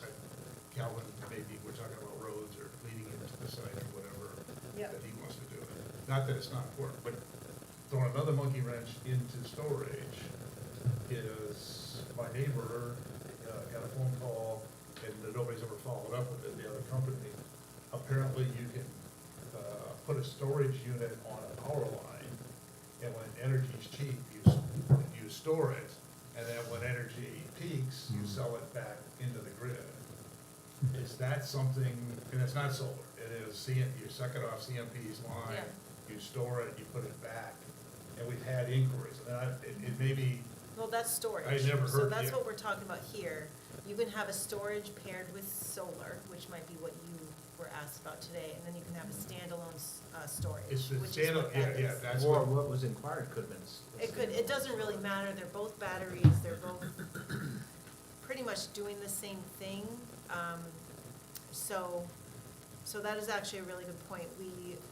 Usually they're separate. It's not solar and storage, it's usually you have the solar energy system, you can pair it with storage if you want, but then you also have storage separately. and that's the as question well. is, So- and I don't know who called you, but my neighbor got a phone because he's on a power line, somebody was interested in a storage-only unit, and so do we need how do we cover that? Is this something we punt down the road, is it something Well, that we? if it's in the works, you better get it in your ordinance. And then you need to. So, I guess, This is unrelated to solar. it's not related to solar. Well, it could be used for solar, but It it is. might not be used for But solar. we have storage covered under solar. Yeah, this We're is, talking about storage. this that's is not related to standalone solar. storage. is So the that's question. something separate that we should Yeah. kick down the road until. Right, but what he's talking about is the same thing with solar. You do the same exact thing, but you pair it with your PV. I got So you. you can still be connected to the grid directly. The question is, do we need a standalone article, or can we, If we're covering storage in this, we can do the standalone at the same time. Similar, very Yeah, similar. And you're gonna give us some Oh, input on that. yeah, I'll look into that. Thank we you. just need to let, try to. So just conceptually, the draft that I worked on with and this is different from some of the other larger towns are doing. You brought up the issue of labeling how much kilowatt production there is out of it, right? Or megawatt. So I don't know that from Durham's standpoint, it really makes any difference. And over time, I'm assuming these will get more and more efficient and they'll produce more. So it's really the size. It's good the size, it's the issue. You mean the acres? Yeah. The- And the exposure area, the surface area. Well, is the CEO gonna be looking at this, from an electrical standpoint? From the standpoint of the National Electrical Code, and this ordinance will require that they provide certifications of everything they do. Yeah. And he has the ability to hire a solar Yep. consultant, just like we do for a subdivision. Well, correct? what will happen is that actually the planning board, in your review process, if there are technical issues that come up, they'll be establishing a peer review escrow, and you can hire a solar consultant, engineering consultant, whatever you need. They're gonna want, I'll mention this, we don't have to talk about it now, but they are gonna wanna know the AC and DC on these, which I think is what you were talking, the megawatts and kilowatts. Right, but all those specifications are called for in the ordinance. Oh, good, okay, I thought you were saying we might not need those. No, what I'm saying is, we're not gonna define the different sizes of systems by the electrical production capacity, from a zoning standpoint. We just have large and medium size. Yeah, some Yeah. communities say Oh. a large system is 20 acres and 5 megawatts. So they use the megawatt Oh. to classify them I see, no, That's we're not just really- saying anything above area, half an acre, right? area-wise. Yeah. Okay, yeah, I see what you're saying. Okay, well, that's just gonna vary depending on Okay, technology, so like you again, said. other towns have allowed much larger, the thresholds are lower than, for example, Towson is, to get to planning board having to review it. Is lower? This is a lower threshold, Mm. so, basically, anything over 2,000 square feet, 20,000. anything over 2,000 square feet, you're going for planning board site plan review, up to 20,000. Oh. You don't have to go through a Oh. conditional use review, but you do have to go through site plan review. Yeah, And okay. if you've got a 2 acre, 20,000 square feet is a half an acre. So if you want to see the relative scale of these things, they're putting one in on Route 1 in Cumberland right now, between just south of the interchange. And I'm gonna try to get the plans for it. It's not a mega system, but you can imagine that system going in next to somebody's house or along an open field. Yep. you wanna have site plan review for that, as opposed to not. So this assumes the town wants to be pretty protective of these things in terms of making them fit into the community. And along that lines, and you raised the issue of buffering, so I showed the Conservation Commission some examples of other, like Pennsylvania and Virginia, the buffering that they require around these things. And a lot of it is the solar industry is selling their product to landowners to say, if you do this, you allow us to do this system, we will buffer it for you. And to go to planning boards and planning commissions across the country, you know, the visual impacts of these things are pretty significant. But what this says is the planning board will look at it, and require them to have a landscape architect to do a visual analysis to see where, you know, what public roads or private roads is this gonna be seen from, what, you know, neighbor views. And so you can require them to put in a real effective buffer where it's needed, but you're not required to have them put in that buffer where it's not needed. Does that mean in the past, our buffers have basically required just maintenance of vegetation that's there? No, this is planting. Does this allow us to require plantings of certain height and Yes. It does, density it and does. all of that? And that's one of my comments is the fencing. I don't know why we're requiring fencing around these You things. need it. And vegetative. It's security fencing, right? I mean, Yeah, That's It's to keep. what I think it is, keep kids and people People going in out. as best they can, vandalizing. I just worry about, deer habitat areas and, wildlife. The Conservation Wildlife Commission too. has talked about that a lot, and I think, they, you know, so they spend a lot of time talking about like 12 inches above the ground. This so is 6. Six, whatever it was. So that has been well looked at, but not to say that we can't say, hey, would you look at this again?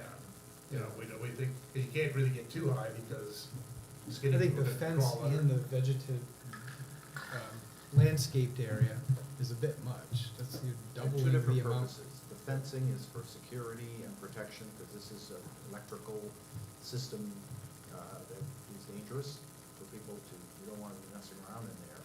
And the buffering is to mitigate the visual impact of that fencing and the installation. I do have some comments on the fencing that I Yeah. sent you, and I would love to talk more about that with the conscom. We're proposing a chain link fence, although I don't know if that's gonna change. I would recommend an agricultural fence. What is it? I saw your comment. What Yeah, is so an they're like, agricultural? they look more like a farm fence. They're wooden posts, and then they're typically, I think, taller than a chain link fence. And they've got like wider holes in the fence itself, so wildlife can pretty much get through those holes. Yeah. It'll keep people out, but also it looks more appealing. Like a mesh, like a woven wire fence, is that what you're talking about? Oh, they're 4 It's inches square. Yeah, yeah, yeah. It looks like if you drive down the road and you see one in the farm field, it won't be like a chain link fence. Oh, It'll be blends in like- more. Blends in more, yeah. Then you may be, then you may be doing double duty. If the vegetative buffer Possibly, screens it, exactly. you know, then Possibly, then it's a yes. chain link for security, because I'm assuming it's gonna be cheaper, What, the ag fence, the chain link? chain link fence. I don't know. I think they're pretty comparable. How high does that be? What do we say, 7? Right here, 6 feet, I think. 6 feet, plus whatever the definition of it. But we can require whatever we want That's right. as a Yeah, town, right? yeah, no, We- yes. So I would propose that, and I don't know about the spacing underneath it, if there's wide enough holes for the, you know, critters to go through. So people are proposing grazing, bringing animals in and grazing in these solar projects. If you have that space underneath, You then can escape. coyotes can get through. Yeah, I think So their if they concern leave- was making sure so- that the landing turtle can Yes, go past that yes, sucker, and I so- think they can, possibly, I don't know. we have to I look mean, I into think- that. If you would, I mean, I think those are all good comments that we ought to pass on to, Yeah. because I do know, I sat in one of the meetings where that was a big topic of discussion. was Yeah. Making sure that the gap was, in Yeah. their mind, what was proposed was, but you may have a better idea. We don't need to go with a chain link, that's like old stuff. We can do an ag fence if we wanted to. So we'll discuss that with the Conservation Great. Commission. If you could, I mean, they might appreciate your attending to that. I would love to, I couldn't make the last one, I was out of town. Whatever day it is, I think it's the last Thursday, but Yeah. have that discussion Yeah. with them or Jess in advance. I would or love to whatever. go, yeah. I was actually gonna ask about the public participation, so their first, they haven't had one yet. They have The not. first one will be They in will schedule December. it at their next meeting. Yeah, okay, I'll try and make them. And again, I don't know that the public is gonna get overly excited about ag fence versus chain link fence, but we should, Conservation Commission. Yeah, I mean, now's the time. Right? Solar energy, anything else on solar? Yes. You go first. You can go. Thank you. Page, I guess it's 24 of the packet we received. 5.24B, section 3, we talk about certification and compliance with NFPA and the NEC. I think we need to add the IBC to that as well, the International Building Code, which Maine adheres to, also has a section on solar farms. So can I ask, I think that according to Alan, he kind of did systems in Mechanic Hall before he came here for years. And as I understand, NFPA 1 and 101 are the ones that apply to these types of facilities. Well, that's for fire code, not building code. The IBC is building code. and But the he also the latest edition of the National Electrical Code. Right. Those are two totally different things. And things have The changed since NFPA, 2018. NEC, and IBC have three different entities. I think the IBC should be included in here. They do have a section in Take it back to the latest IBC. Yeah. You were right on the cell towers. so, and just along those lines, we're requiring certification, but Alan's separately inspecting for compliance with those, right? Yes. Yeah, we would have to. as a Okay. CEO. He's gonna need, they're gonna need building permits and electrical. And I think one thing that's important is George touched on it. These are the best of towns that have it out there and are working now. So this is not something the Conscom made up. I mean, it's Mechanic Falls, Virginia, Georgia, a half dozen different Yep. communities. So Ryan, do you have the code reference? Because, see, Alan is dealing with mostly residential. So Yep. he doesn't deal with commercial and this kind of stuff. That's why Sure. he didn't know about cell towers and being in the IBC. Could you send the reference like you Yeah. did for the cell towers? Yeah, no problem. It's adopted as part of MUBEC. The IBC and the IRC are adopted as part of MUBEC. Yeah, So it's already in covered with the building code. yeah, and I Yeah. think we're 2012 right now, I I don't think, remember or which edition we're in. 2018, but. It's 2018. Is it 2018? Yeah. Actually, I just met with the state fire marshal today, and it is 2018. But again, see, Alan is 99% of what he's doing is residential. Yep. So Sure. having that in here would clue him in, like on cell towers, that he's gotta go to that part of that code that he never looks at. I mean, honestly, it might just be better to say MUBEC because, like, I don't know if the energy code applies. I just don't know. Because MUBEC's made up of, I don't know, 5 or 6 different codes. If that, I'm not sure if that's more of an umbrella, but if it is an umbrella, if UBEC is the umbrella, then sure, you could just simply say that. Yeah. Unless But we're I'm gonna not sure. require it, we can't. We can't require it to a higher standard than MUBEC. Right. So, But this is something Alan should look into, right? He should, they've gotta have guidance somewhere, right, for these types of. yeah. Yeah, it's in there, but I mean, again, he's trained on it. it's in there. Yeah. but- State law. I mean, for not just residential, Yeah. yeah. Yeah. I think the only other comment I had was about lighting, and this goes back to energy code, but, it's page 26. We talk about lighting shall be consistent with federal law. I think dark sky compliancy falls under that, and that's more of a broad statement, an umbrella statement that, lighting and call it commercial activity be dark sky compliant. And dark sky compliant, what does that mean? It's an energy, a main efficiency standard that, you're not polluting, you're not Yeah, with polluting light, the sky with light. Yeah. And solar systems, you don't really need light, you don't really need light. Just for security. Just for security, possibly at the access The road. gate, if you. Yeah, But And these are really like best industry practices that I think they would follow, but there is some language in here on lighting, I think, that addresses that.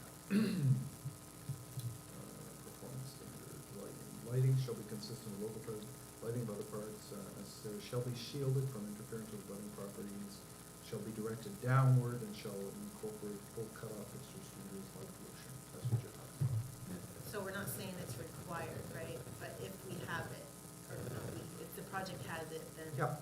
it needs all those things. Yeah, so it's saying you have to have lighting consistent, if they require you to light up certain parts of this Yeah. by federal law or state law, but if they do that, then they have to use the dark sky standards.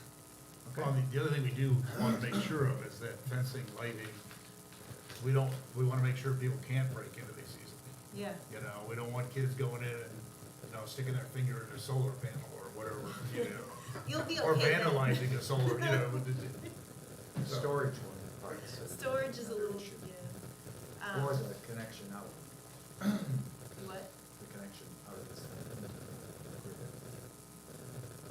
Brian, anything else? not for solar. Moving to your left. The fees, is Yeah. that in here for solar? Yeah, and Alan had raised that. Alan gets Yeah. to talk about these first. Yeah, just so, I just want, because, actually, let me ask you one last thing about solar. We mentioned in the last meeting you guys had on October 4th, something about the CONSCOM was looking at zoning treatments and mitigation. Yeah, and they've come around, they've just been, you know, they're getting a lot of input from the Maine Farmland Trust and Yeah. Audubon about, you know, making this agriculture and, Yeah. you know, mitigation fees and all Yeah. that. We're just saying, look, the planning board needs standards. Yeah. And I think they're still kind of looking at it, but I think Okay. they've decided this Not- round. not Yeah, this time. exactly. And I think we've been encouraging them at some point in time, it's gonna be, we don't have time, because you start getting, you gotta have, Exactly. you have to have a use for it, there has to be an account for it. Yeah. And if you wanna kill that, that's a good way to do it, is now, you don't have to get into impact fees and stuff. I think it's good, it's great, we can definitely do it on like ag lands, you can add in like easement requirements or some sort of like conservation fee that the developer needs to pay. Definitely, there's those things, but it's a lot to look into and to figure it out, and Yeah. that would need town input, you know, what we want, so. I think that Good. bridged too far on this particular one. Anything else on the solar technical pieces? Fees? It's on page 30, it's 18.4, and it talks about the fee schedule is adopted annually by the select board. Where is that schedule located? The board of selectmen adopted. I know they do And I it. know that the staff has it. I don't know that it's posted on the website. Assuming it is. I haven't done the search. I have not been able to find it unless it's under Alan's, Yes, it something probably is under under Allen. code. Probably is under code. So do we have the fees for solar in this? but if we're talking about a fee schedule, at least we should be able to identify where it is located. Because if I'm looking for all these different fees, and granted, I understand about all these fees, but. Isn't electrical regulated by the state? You can charge more than the state. I think we were undercharging an awful lot. Towns have the discretion of assess, septic you can't. Septic is a state fee, electric you can't. Yeah, and we're not gonna set the fee, that'll be up to the select board to say, if you want a solar permit, it's gonna be whatever it is. Cause the way it is right now, it's $120, well, whatever they raise it to, $500 for a solar farm, which is fairly inexpensive.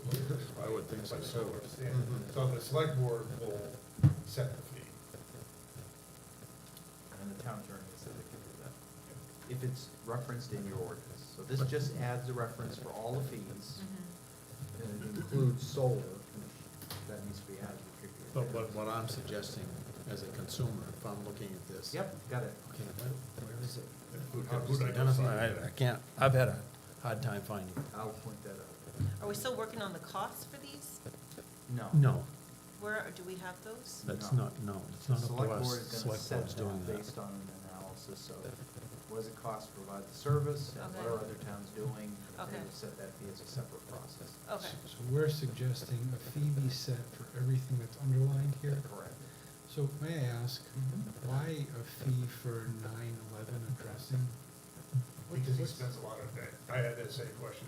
E911. Yeah, E9. I was What's the- I was the interim assessing officer, so here's what it involves, okay? We gotta fill out a form, we gotta process it, we gotta determine what the number is gonna be, so like a new subdivision. You have to have all You have the to numbering of physically go and that. walk Then it, we don't have you? to get in touch with the state to tell them, we have to adjust the system up there, and we have to contact the, Androscoggin County, and the fire department. So, you know, the few that I did took me 4 or 5 hours. And he has to go out, Physically okay, goes walk. out, so between my house and the next house over, somebody wants to come in and put a house. So he has to go out and say, well, that's 1/3, I measured it, it's 1/3 of the distance from 636 to 674.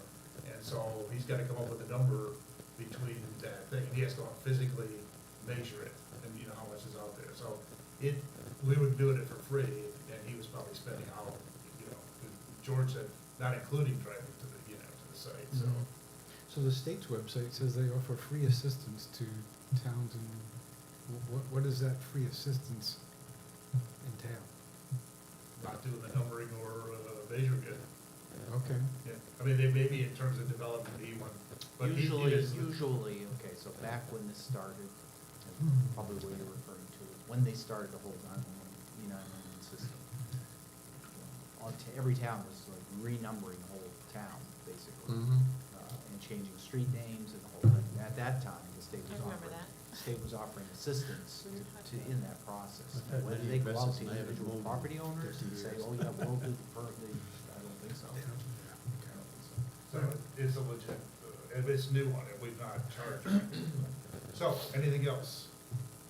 Because we need to move on to, Resource protection. resource protection. And this is another one of the things we need to, George is gonna present something that's different than we have been talking about taking the BZA out of the process and giving part of it to the code up to a point, and then we would do the rest. I think we decided we can't do that. Well, Ann had raised questions that were really raised by the select board themselves in terms of, look, Board of Appeals is assigned this stuff, you can't necessarily take it away. So I did check with MMA Legal Services. They didn't give a, no, you can't do this, they just said, look, you need to look more at what you're doing. And you had raised the issue, and I agree with you that the current ordinance is probably not in compliance with state law, so. We haven't covered that issue because that's a whole complicated one, the other issues we've been doing. So, what I thought of was a different way to just make this much simpler and straight up what we're trying to do here. So I did meet with the Conservation Commission, and I floated this concept by them, and they seemed supportive of it with questions. So I wanted to just float it by you folks tonight. So, we adopted that zoning. Very good. Our goal is, we're having this discussion, is, are we okay with this concept, and are we okay with handing it off to the Conservation Commission? So this was kind of, as I said, let George finish up. Okay. So, when we did the zoning map, I had originally proposed a 2-stage process, remember that? First stage was fix all the floodplain, narrow mapping, then look at what new resource protection areas would be added based on comprehensive plan recommendations. As part of that process would be to look at how does this impact individual properties and decide what to include, how to do it. But because it got lumped together, we never got a chance to do that very detailed analysis. So now we've gotten there's about 30 odd properties. So I've done aerial analysis and identified about 30 properties where their house is now in resource protection. Some of them were already in there, but most of these have been added by the expansion of the district. Actually, hold on, really Yeah. quick. You just mentioned some of them are already in there. Are those included in here? Because if they were already in there, they should not be part of the third. Well, one of the principles of this. I think let George go Okay, forward. Yeah, yeah, yeah. Okay. Let me I just think show you it's- what I've done, then you can Okay. decide. Because that makes a big difference to your question. No go Okay. on all of it. Okay, I'll go all of it, or let's Okay, look sorry. at these parts Yeah, of it. please So continue. let me just explain what it does. So this is the analysis that I've done. There is the resource protection and the sites where I could identify them based on aerial photography. Clearly, these buildings or parts of them are in the resource protection. Okay, so this is the beginning with habitat developed areas map. It's actually from the undeveloped habitat blocks map, but this is just the layer. But this is what, beginning with habitat, which is what our comprehensive plan is based on, and the resource protection recalibration is based on. So if I had been doing the analysis before this was done, I would have presented this, that said, look, these are what beginning with habitat considers developed areas. Do you want to exclude all of that from resource protection or not? We never had that discussion. So now what I'm using that is just as a consideration for whether or not to make an adjustment to the boundary for those 32 sites. So this is an example that you can't quite see it very good, but you can see the house there. So I'm getting the cursor up there. So you can see the house is right there, and part of it is a garage, is where that is, and that's in the resource protection. So what this would do is say, the developed area or the portion, that's the developed portion of the site, we would pull the resource protection district boundary around that, and we use as just a check with beginning with habitat data. We would look at the developed, this is the developed area map for that whole area. And their entire lot, except for this little part, is considered to be by beginning with habitat developed, or within an area that's already developed. So what we would do is just simply adjust the boundary to go around that existing developed area. But I Then- think that it's important to get to Juliet's thing, maybe you can cover it. Is this not something, the state is, before we approve this, the state already said these are the developed areas. Yeah, So we, And theirs was just a broad brush. right. They're just following the roads. That's right. Mainly is what Yeah. they're doing. And putting buffers, okay, so this is this would be the proposed modification on this law, which just simply, then these people, they don't have to go to the Board of Appeals or the Planning Board. But they can only expand within this area and other parts of their law that's outside of resource protection. So I gave you in the packet about a dozen examples. Oops. Sorry. So here's another example where the entire house site begin with habitat. And so our resource protection cuts into that, and so this would just pull out what they've already developed. Are we including, we're not including these begin with habitat developed No, areas? all I'm doing is showing that every change that we're making Yeah, is within an area that beginning with habitat has said this is considered by them to be developed land. got it. So the resource protection on the right, is that what it looks like? That's what it looks like now? Let me go back to the prior slide and I'll show you. That's No. what it looks like right now. So Got that it. house is part of the resource protection. This would pull that out. Isn't this spot zoning? No, it's just refining the zoning map boundary. Why is it not spot zoning? Because Cause you're picking only developed areas, only areas with a building to do this on based off of not the underlying factors that the zone's based on. I don't know how this isn't spot zoning. well, if we had adopted this map in the first place and drawn the boundary of the revised resource protection, that would be spot zoning? I don't think so. Yeah, I do. Right, your spot zoning is when you subject like properties to different zoning based on things like this, frankly.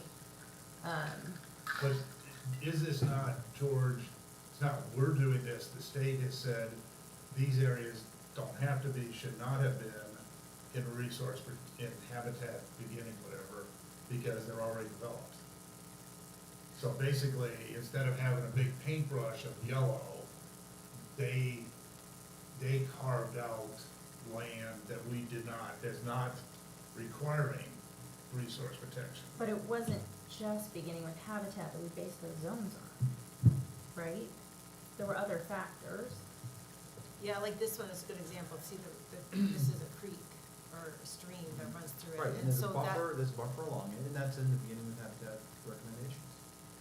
right, And we have, so what these are, the dotted lines you're showing, George, those are your dotted lines, or those are the ones that state? or Those are ones that I did looking at the sites. Yeah, and do we have any, because the state has done the same thing, correct me if I'm wrong. Okay, I will ask MMA.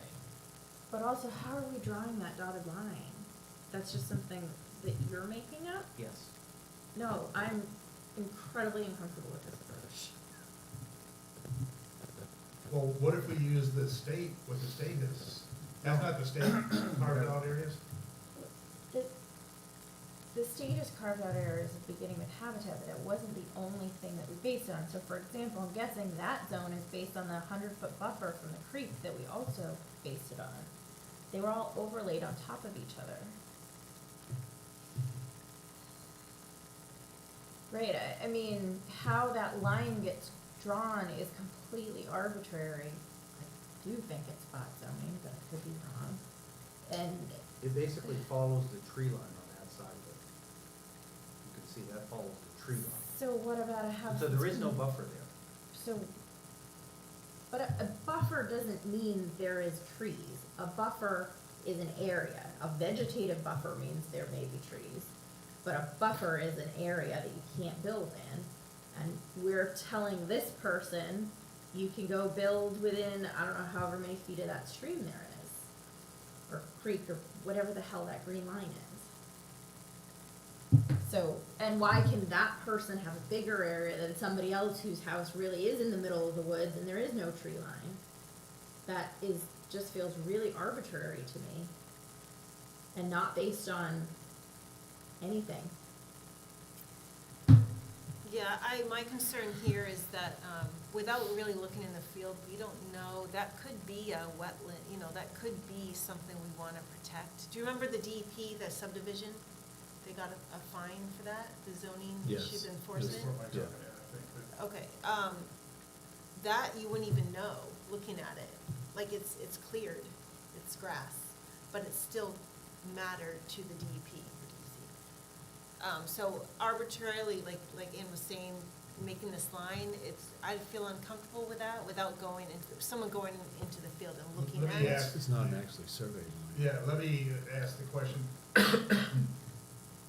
we have any pictures of what, and I think you're right, it only pertains to resource boundaries, but did not this, before we did this, the state had already carved out areas that did not have to be in resource protection.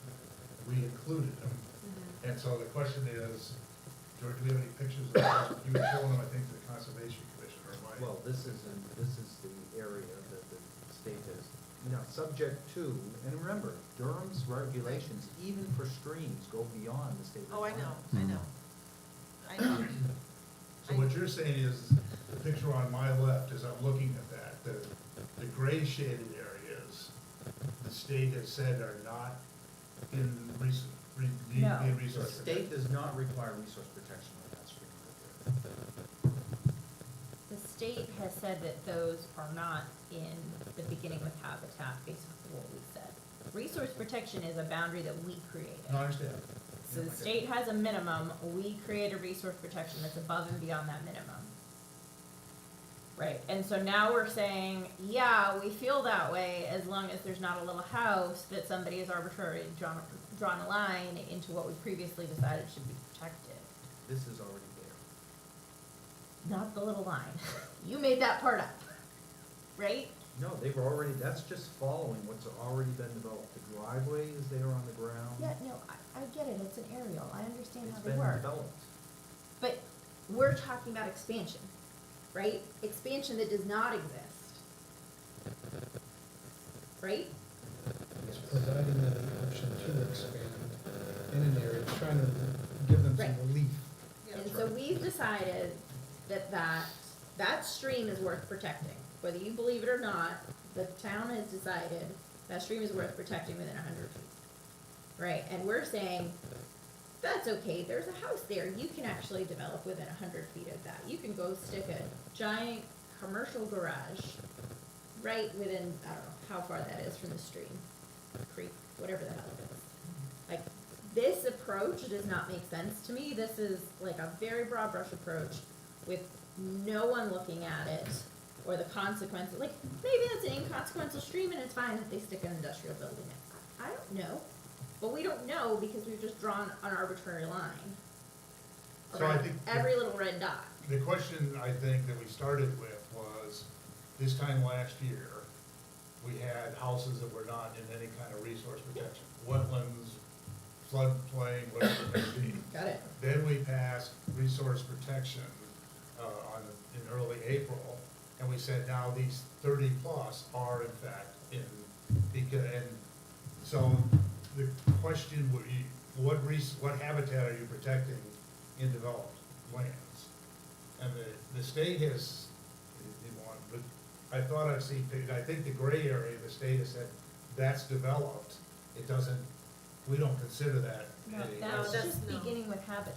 We Yeah, have no, just- multiple factors. no, The I- state has not said anything about that. Well, when George comes back, I think what they're saying is, these are developed areas. They would not have, if you, so what we did is, we just said, we don't care developed or not, we're putting, resource protection over the top of it. Right. What we're trying to do is say, well, you would not protect, if it's already developed, what are you protecting? So if you're taking that approach, then we should take out every developed area. We should not be drawing arbitrary lines around individual houses. If you feel like that gray line is significant and we shouldn't be bothering to protect that stream within that gray line, then we should take out everything in that gray line. Well, unless there's another reason for that stream to be in there. Yeah, but you're ignoring the reason for that No, stream well, to I be guess- there with the gray. But I guess what I'm trying to get to, Ann, is on those 30 lots, if in fact that stream is a floodplain or whatever it may be, we don't, in George's discussion before that, we're not saying that you could do that. So I guess the question is, if there's a floodplain, there's a wetland, even if it's in a developed, we can't say, well, we're just gonna include it there and include it in our wetlands and floodplain.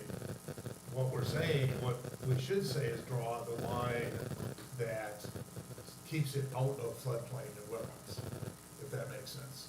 The only thing you would. So why are we picking floodplain and wetlands versus a buffer around a stream, which we Well, and also those are- decided was important? Yeah, I mean, if those are in our ordinance already, then I'm not saying that he's got the right boundary there, but I don't wanna get away from somehow saying the only, because we already have rules for wetlands, buffers, Can I show you floodplain. some other examples Yes. No. beyond stream buffers? I mean, but this one highlights the concern, right? You're using a broad brush to go around red dots that are not based in whether we agree or not, the community decided last year was important to protect, this year is important to protect. I haven't, so can we go back to what we're doing? We're trying to find relief for these 30 Yes. family, or 30 properties, right?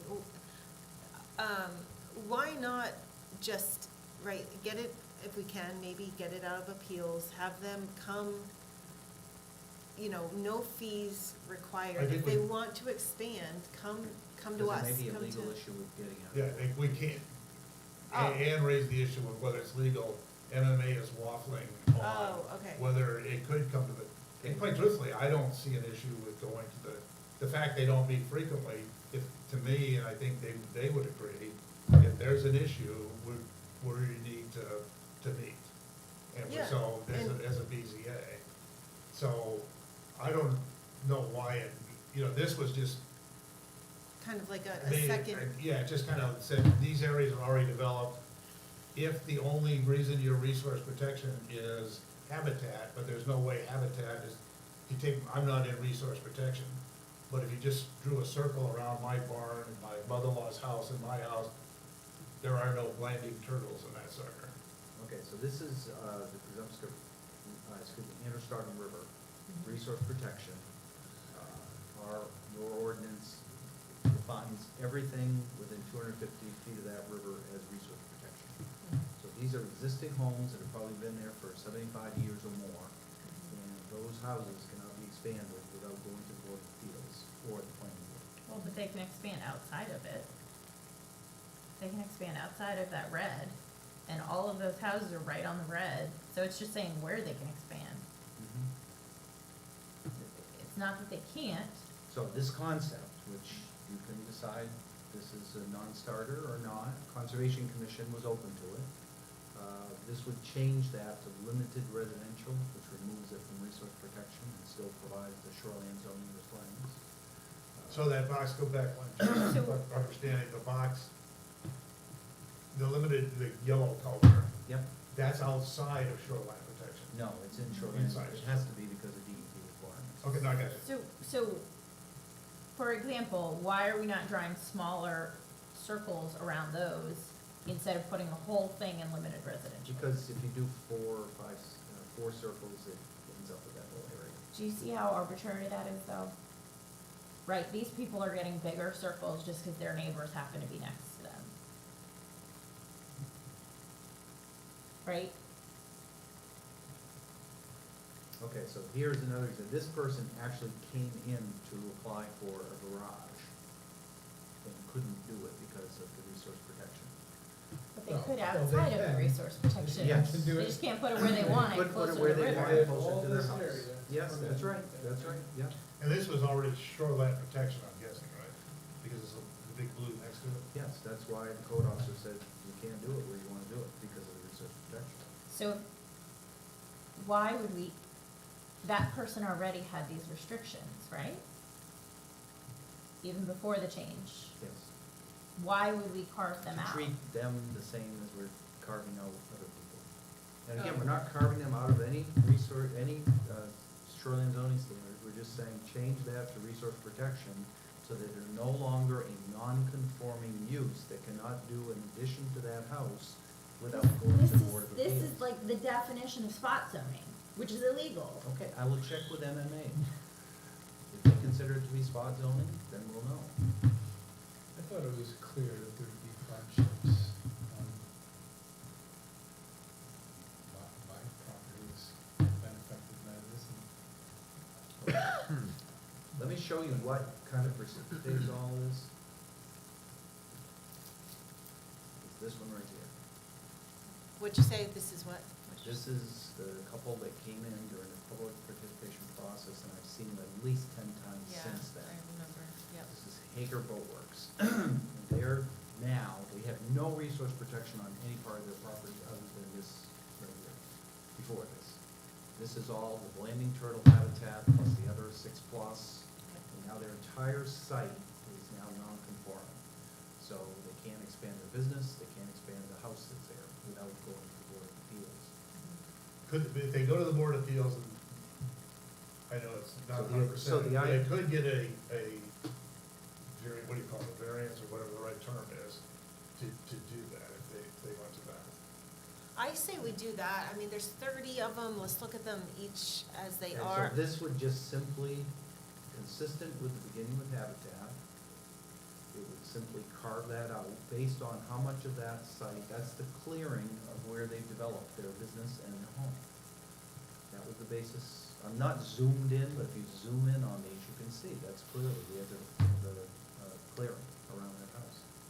And within that, they would be able to expand either the house or the business after conditional use review without having to go to get a variance. So what Julie, if I understood you correctly, what you're saying is those 30 houses that were not in any kind of resource protection, shoreline, flood, Some of whatever. them. Well, yeah, some of them are, they're not all just added. So This attempts to be consistent for everyone. Yeah, but I guess what I'm saying is that what we kind of talked about was when we added people last April, we said we will try to help you. I don't know that we said, you're already in a floodplain. Right. Be We didn't- happy with what you got, that's all you're ever gonna get. No, but we didn't say we're carving out your land either, we did not be specific, we said we would we're gonna support. simplify the process, but we can't do that legally. So this is an alternative. to I mean, that. why can't, so going to the Board of Appeals, like you were saying, can we make some changes to that? Like, yeah, they have to meet immediately, I don't know if there's a fee, we Well, can it may waive. well be that they don't even have legal authority to do what they're doing under the ordinance. So they can't take somebody out of our resource protection, is that what you're saying? They can't give a No, variance? no, no, I'm saying they may not be able to give an approval for an expansion of that non-conforming Yeah, that's what single-family I- residential because it's non-conforming by being in the resource protection district. I So mean, George, what do you use? Put a grandfather clause on any of this? Well, that's what we're trying to get at. These are considered potentially, and I think legally considered, could be considered grandfathered. So correct me if I'm wrong, but talk about Yeah. arbitrary, aren't these yellow lines arbitrary? Isn't it on the onus of the owner to actually have Yeah. somebody go out Right. there and confirm that Surveyor. where Wherever this you are. line Okay, so is? number one, they're not arbitrary because that line, the yellow outer boundary represents the 100-foot setback from the stream or the floodplain. See that little extension that goes off it like an arm? That's the floodplain. There's a drainage that goes up in there. So that's the basis of this map. Now, that's done at a scale, a townwide scale, you know, looking at LiDAR, which is, you know, 2-foot contours plus or minus. And they could go out there and that line could be 10 feet one way or the other. And it may make a difference. And this law, Sure. it would make a difference. And so they can get a surveyor to go out, go to the Board of Appeals and say, here's data that says the line isn't where it's shown on my house, it's not on my house. Okay. How But many out of the 30? That requires them to hire a surveyor, requires them to pay fees to the Board of Appeals, requires them to delay their project. Those are all the issues that complain to us every day about this stuff. Yeah. So George, what do you use for a standard to develop that new boundary? Basically, I'm looking at the air photos, and I guess I can show you basically how I did this. Let's see, keep doing My this. thought is that they were already, the concern was last April, I think it was a 30 or whatever number, who, you know, we already have shorelands of law, wetlands of law, buffers are, you know, a law outside or above, we maybe have a bigger, longer, tougher restriction. But we just kind of, you know, said, okay, now you 30 homes, yeah, you're screwed. And so what we're trying to do is help them. And if the BZA cannot give them a variance, then, you know, is that a problem? I'm not talking about houses that were already in shoreland, wetlands, whatever it may have been. But I think what we talked about doing as a town was, and when people voted, I think they thought, okay, there is going to be relief for these folks. Yes. That was what we sold, not we sold, but was sold to them. And, So this is the Hagar property, okay? So can you see, use- I you drew- basically I using drew a- that line, basically, there's some overshadow of the trees here, but basically, that was the line that I drew around that developed site.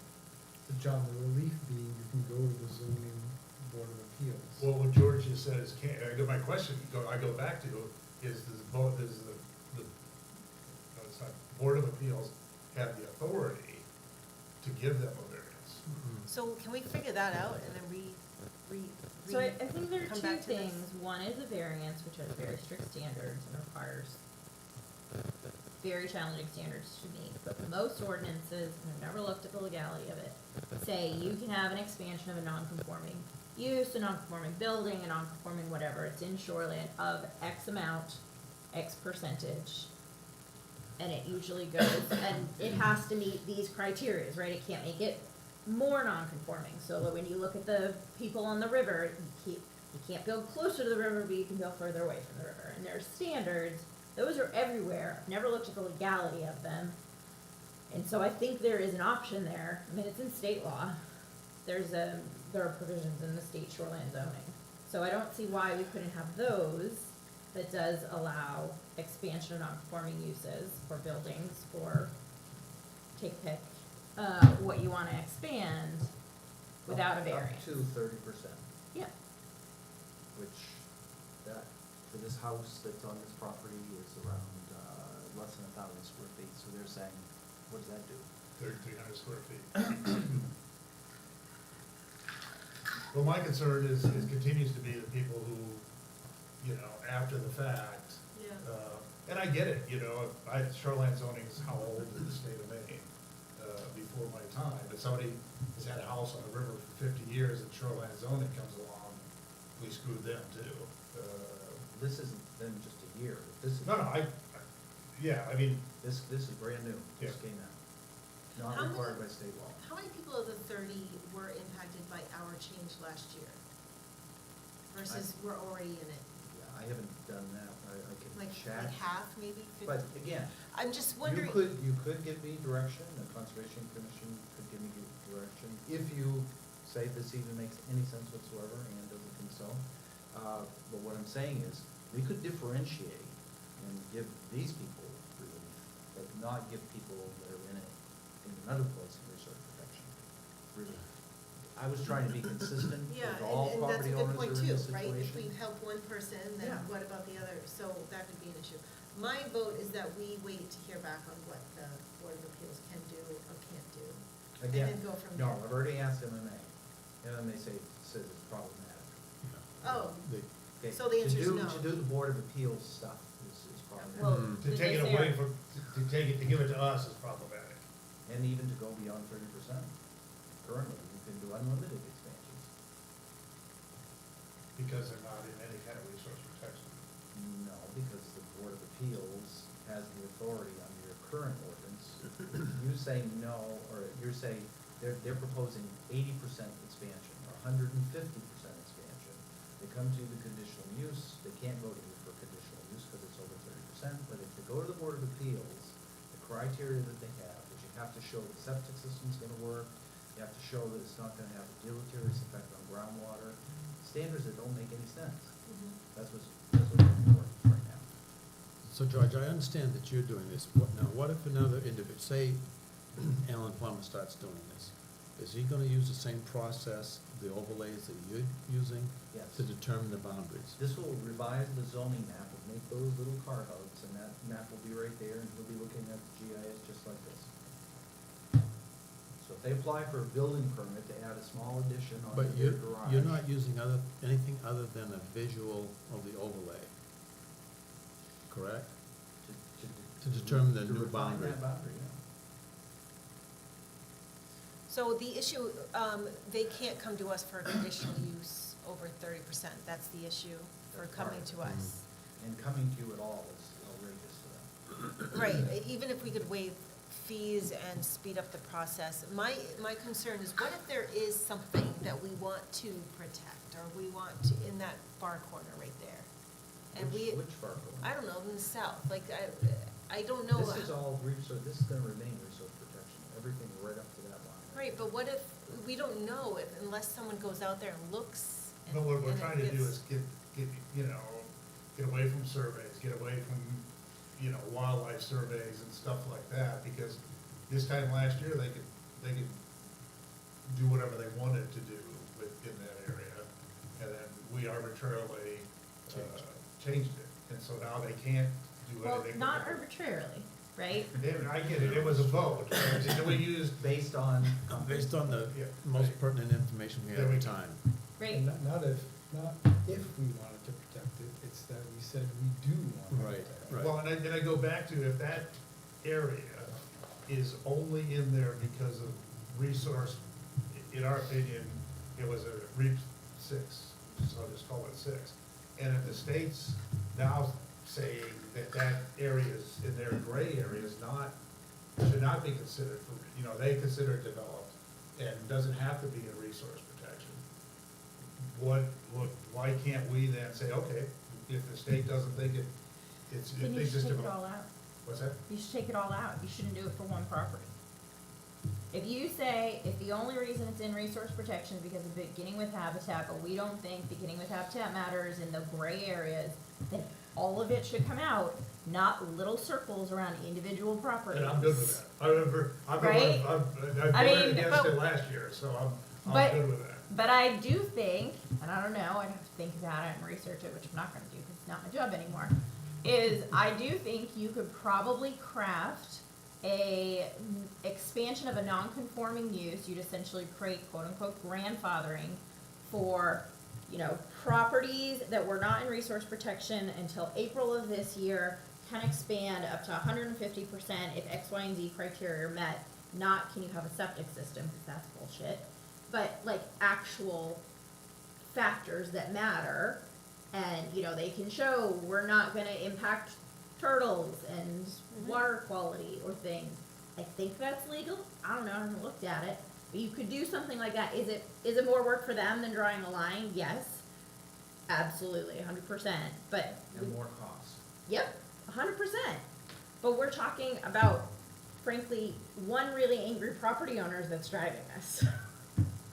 Well, no, because the town said we will do what we can to assist you. Yeah, and I agree, we should. And then, so we've had one family come in, maybe there's They been weren't the some- only ones. So. They were the most local ones. They were the ones that had visited me 10 times.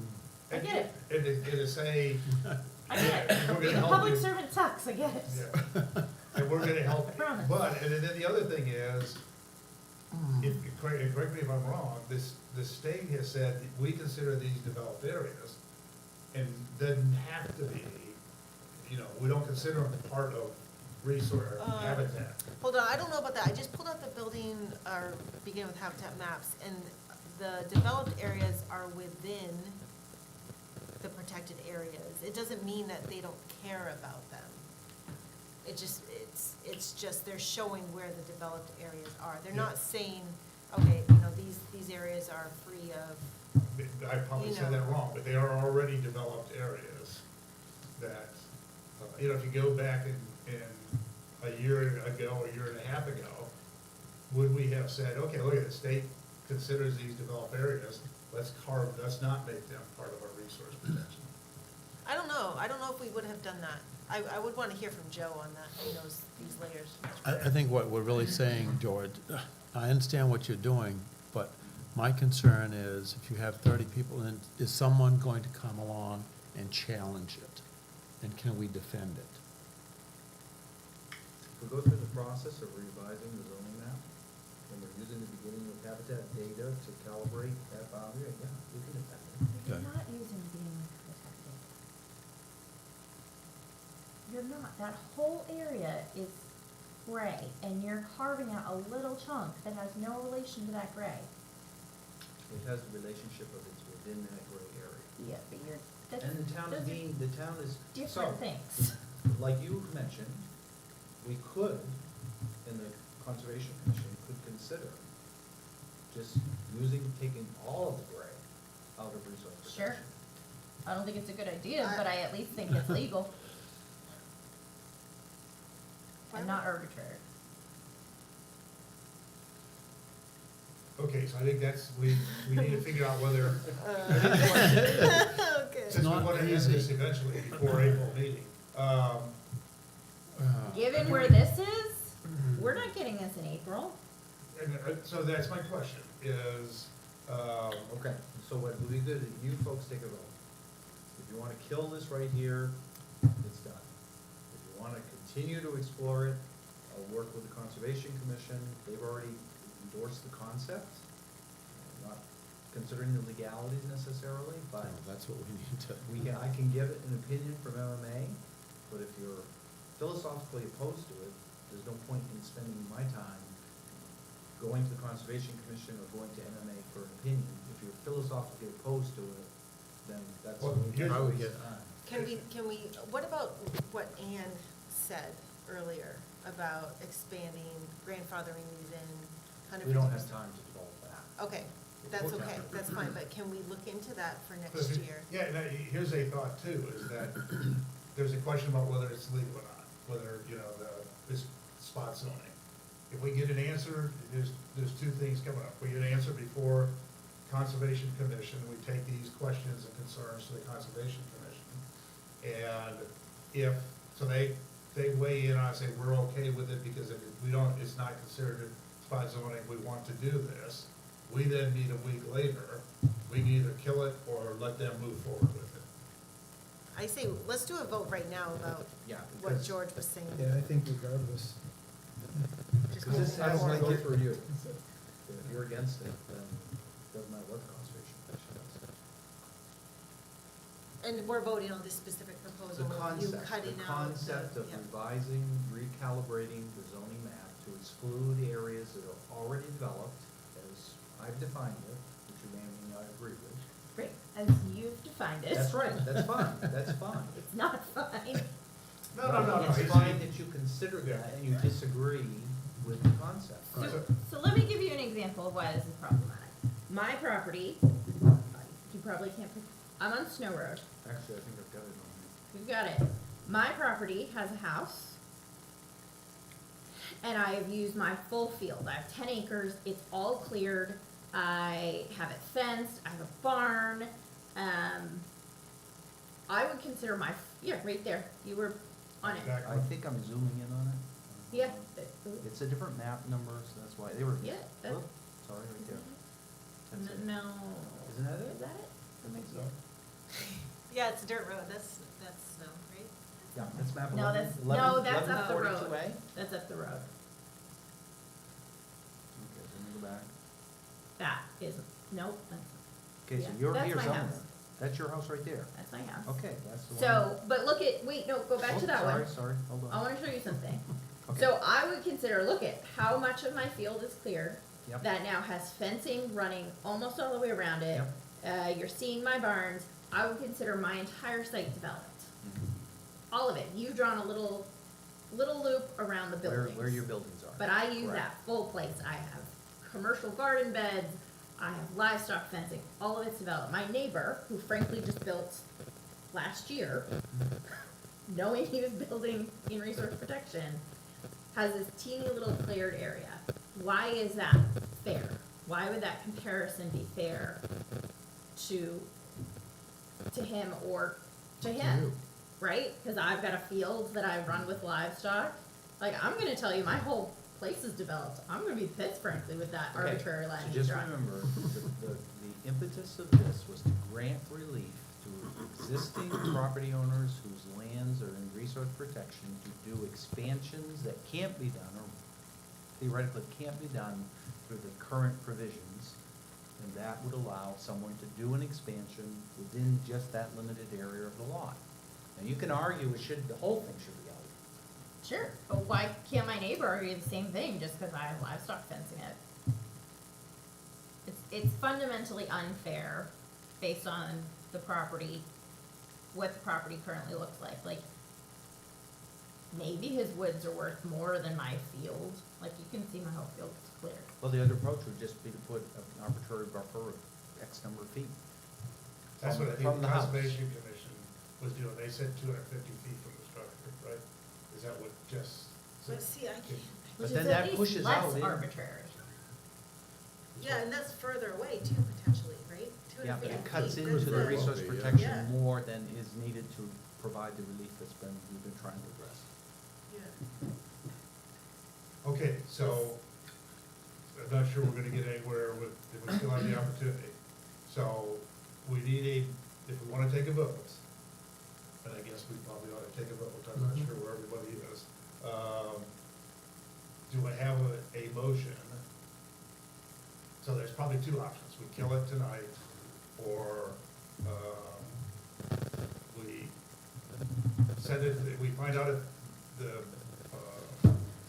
the spot zoning or not, and then Well, we, can I just say two things?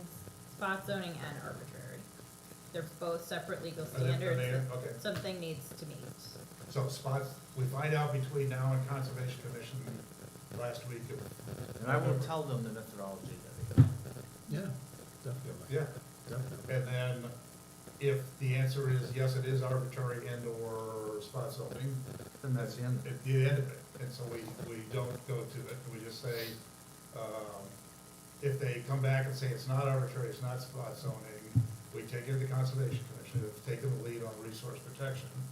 If they say, yeah, at this point, they're saying, we're okay with it, and they come back and say, we're okay with it, we'll take the bull with the horns, it is, we still at the first week of December have the ability to say, no, we're not gonna forward that, we'll kill it. So you're asking George to present this to MMA to get their ruling? Yes, yeah, I mean, step one is get a ruling, step two, if the ruling comes back, But before we do that, Yeah, let's just. if you have a strong feeling this is unfair, then you're gonna be wasting my time to do that research. Let's just take this vote first. okay, do I have a motion? We're ready to vote, So moved. what's the? So, well, it's basically, Can I just suggest wording? Sure. The motion would be to continue with exploration of the concept of revising the resource protection district boundary, with the next step being to check with MMA Legal Services to determine whether this proposed revision of the zoning map would be considered either spot zoning or arbitrary, Or otherwise illegal. or otherwise. Yeah, So the question, you're, I just have a I'm sorry. No, please. Just one comment, in the packet that you sent out, page 34, one of the bullet points, an attorney at MMA confirmed that there are potential problems with the existing regulations and the proposed changes. That's all it says. Right. So do we already know that they're not gonna like whatever you go back to them with? Well, This is really different. This is really different than what George presented before. Okay. Ann had raised the That question. was an easy, we take the BZA out of the picture. I got you. Board of Okay, Appeals okay, thing, all right? Yeah, That was that's the- right. So the amended motion is or otherwise inconsistent with other Okay, state so laws. just to get clarity on your motion, you're asking if we agree that you should continue, first step is talking to MMA and, I'm sorry, Conscom. Well, since right? George can't, I'll make a motion. I'll follow up what George is. Okay, sorry. So I will make a motion that George looks into the legality, spot zoning, arbitrary, speed limit, whatever the illegal thing may be. And if it comes back that it is illegal, that kills it. If it comes back that it is legal, we continue on going to the Conservation Commission. We then decide at our December meeting whether we're going to go beyond that. Second. We have a motion and a second, further discussion. I think we beat it up now. Hearing none, all those in favor of my motion? It fails. Okay. So, I guess we don't need a motion that we're just not gonna do anything. I will let the Conservation Commission know Okay. that the planning board does not support this. They have the right to do a citizens petition. So then the other question that what will we do? So, do we want to, maybe it's too late to do, and Ann's had a good suggestion, do what we say, we put out and advertise is, look at what you're gonna have to do, boatyard owners and other homeowners, is you're gonna have to go to the BCA, and, we will help you do that. As a planner, as a code enforcement guy, as a planning board, we'll help you do that, but you're gonna have to hire people, you're gonna have to do the application. Do we have I guess it's up to the Board of Appeals, do they have the authority to waive a fee? I will have to talk to the administrator about that. They were careful about that. Yeah, Maybe the select board could just set a different fee for this type of appeal. As long as it's on our fee schedule. Right. Which is where? As long as it is on Where? our, right, exactly. So I'm not sure, George, I think we just go back, and I'm happy to talk to Jess or whomever, and just, they can then, I guess the question would be, because I don't think this is gonna be totally dead, because somebody's gonna push back, who's watching on TV now, say, is it still worth a call, email to MMA to say, is this idea illegal? Is that gonna be so much work? There's no point. Is it worth considering drafting some kind of grandfather? Not for this town meeting. No, right, okay, not for the town. Yeah, and can explore it next year. Something Yes. that the board. Yeah, some options. I think we absolutely should, and I thought that was the direction you're headed in. Like what we were just talking We about. were heading in that direction until we hit the legal wall, Got it. or a speed bump. Yeah, I mean, we just need to do it legally, which I think we can. Yeah. So it's not dead. No. We're gonna continue to Yeah. research it, but I think grandfather. Does it really require an ordinance change? Well, this idea is. dead. What? Yeah. What you Yeah, described? but not setting. Is that really but an ordinance change? Continuing to Yeah. look at relief, right? Right. Yeah. Yeah, because ZBA can only apply the ordinance.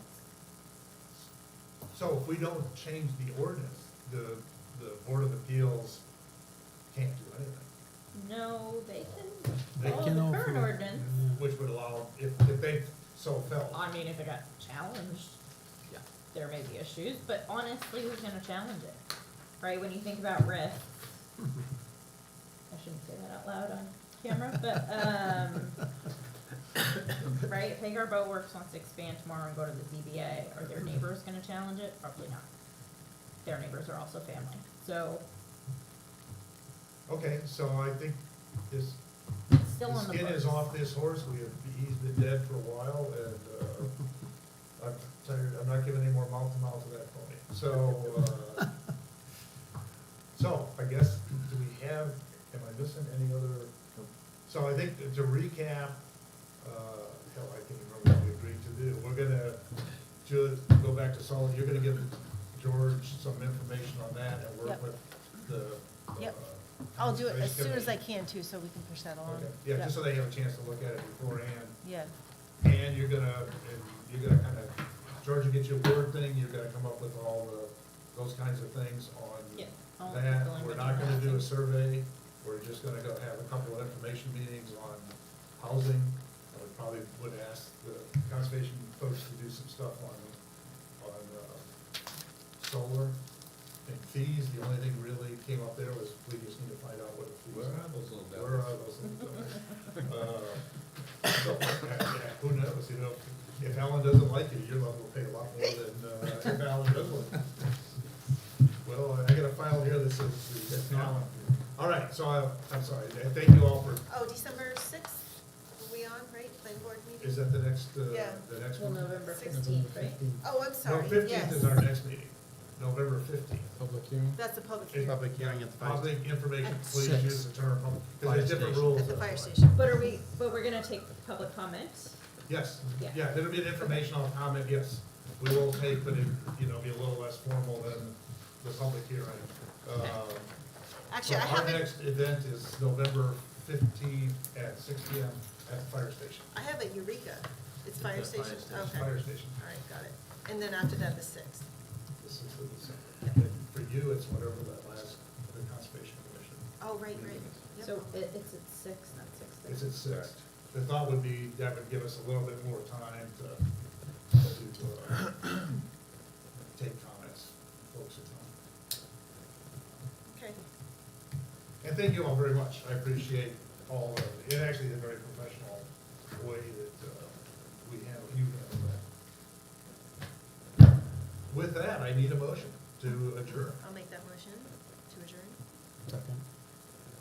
Any discussion? Anybody want to stay longer? If not, raise your hand, please.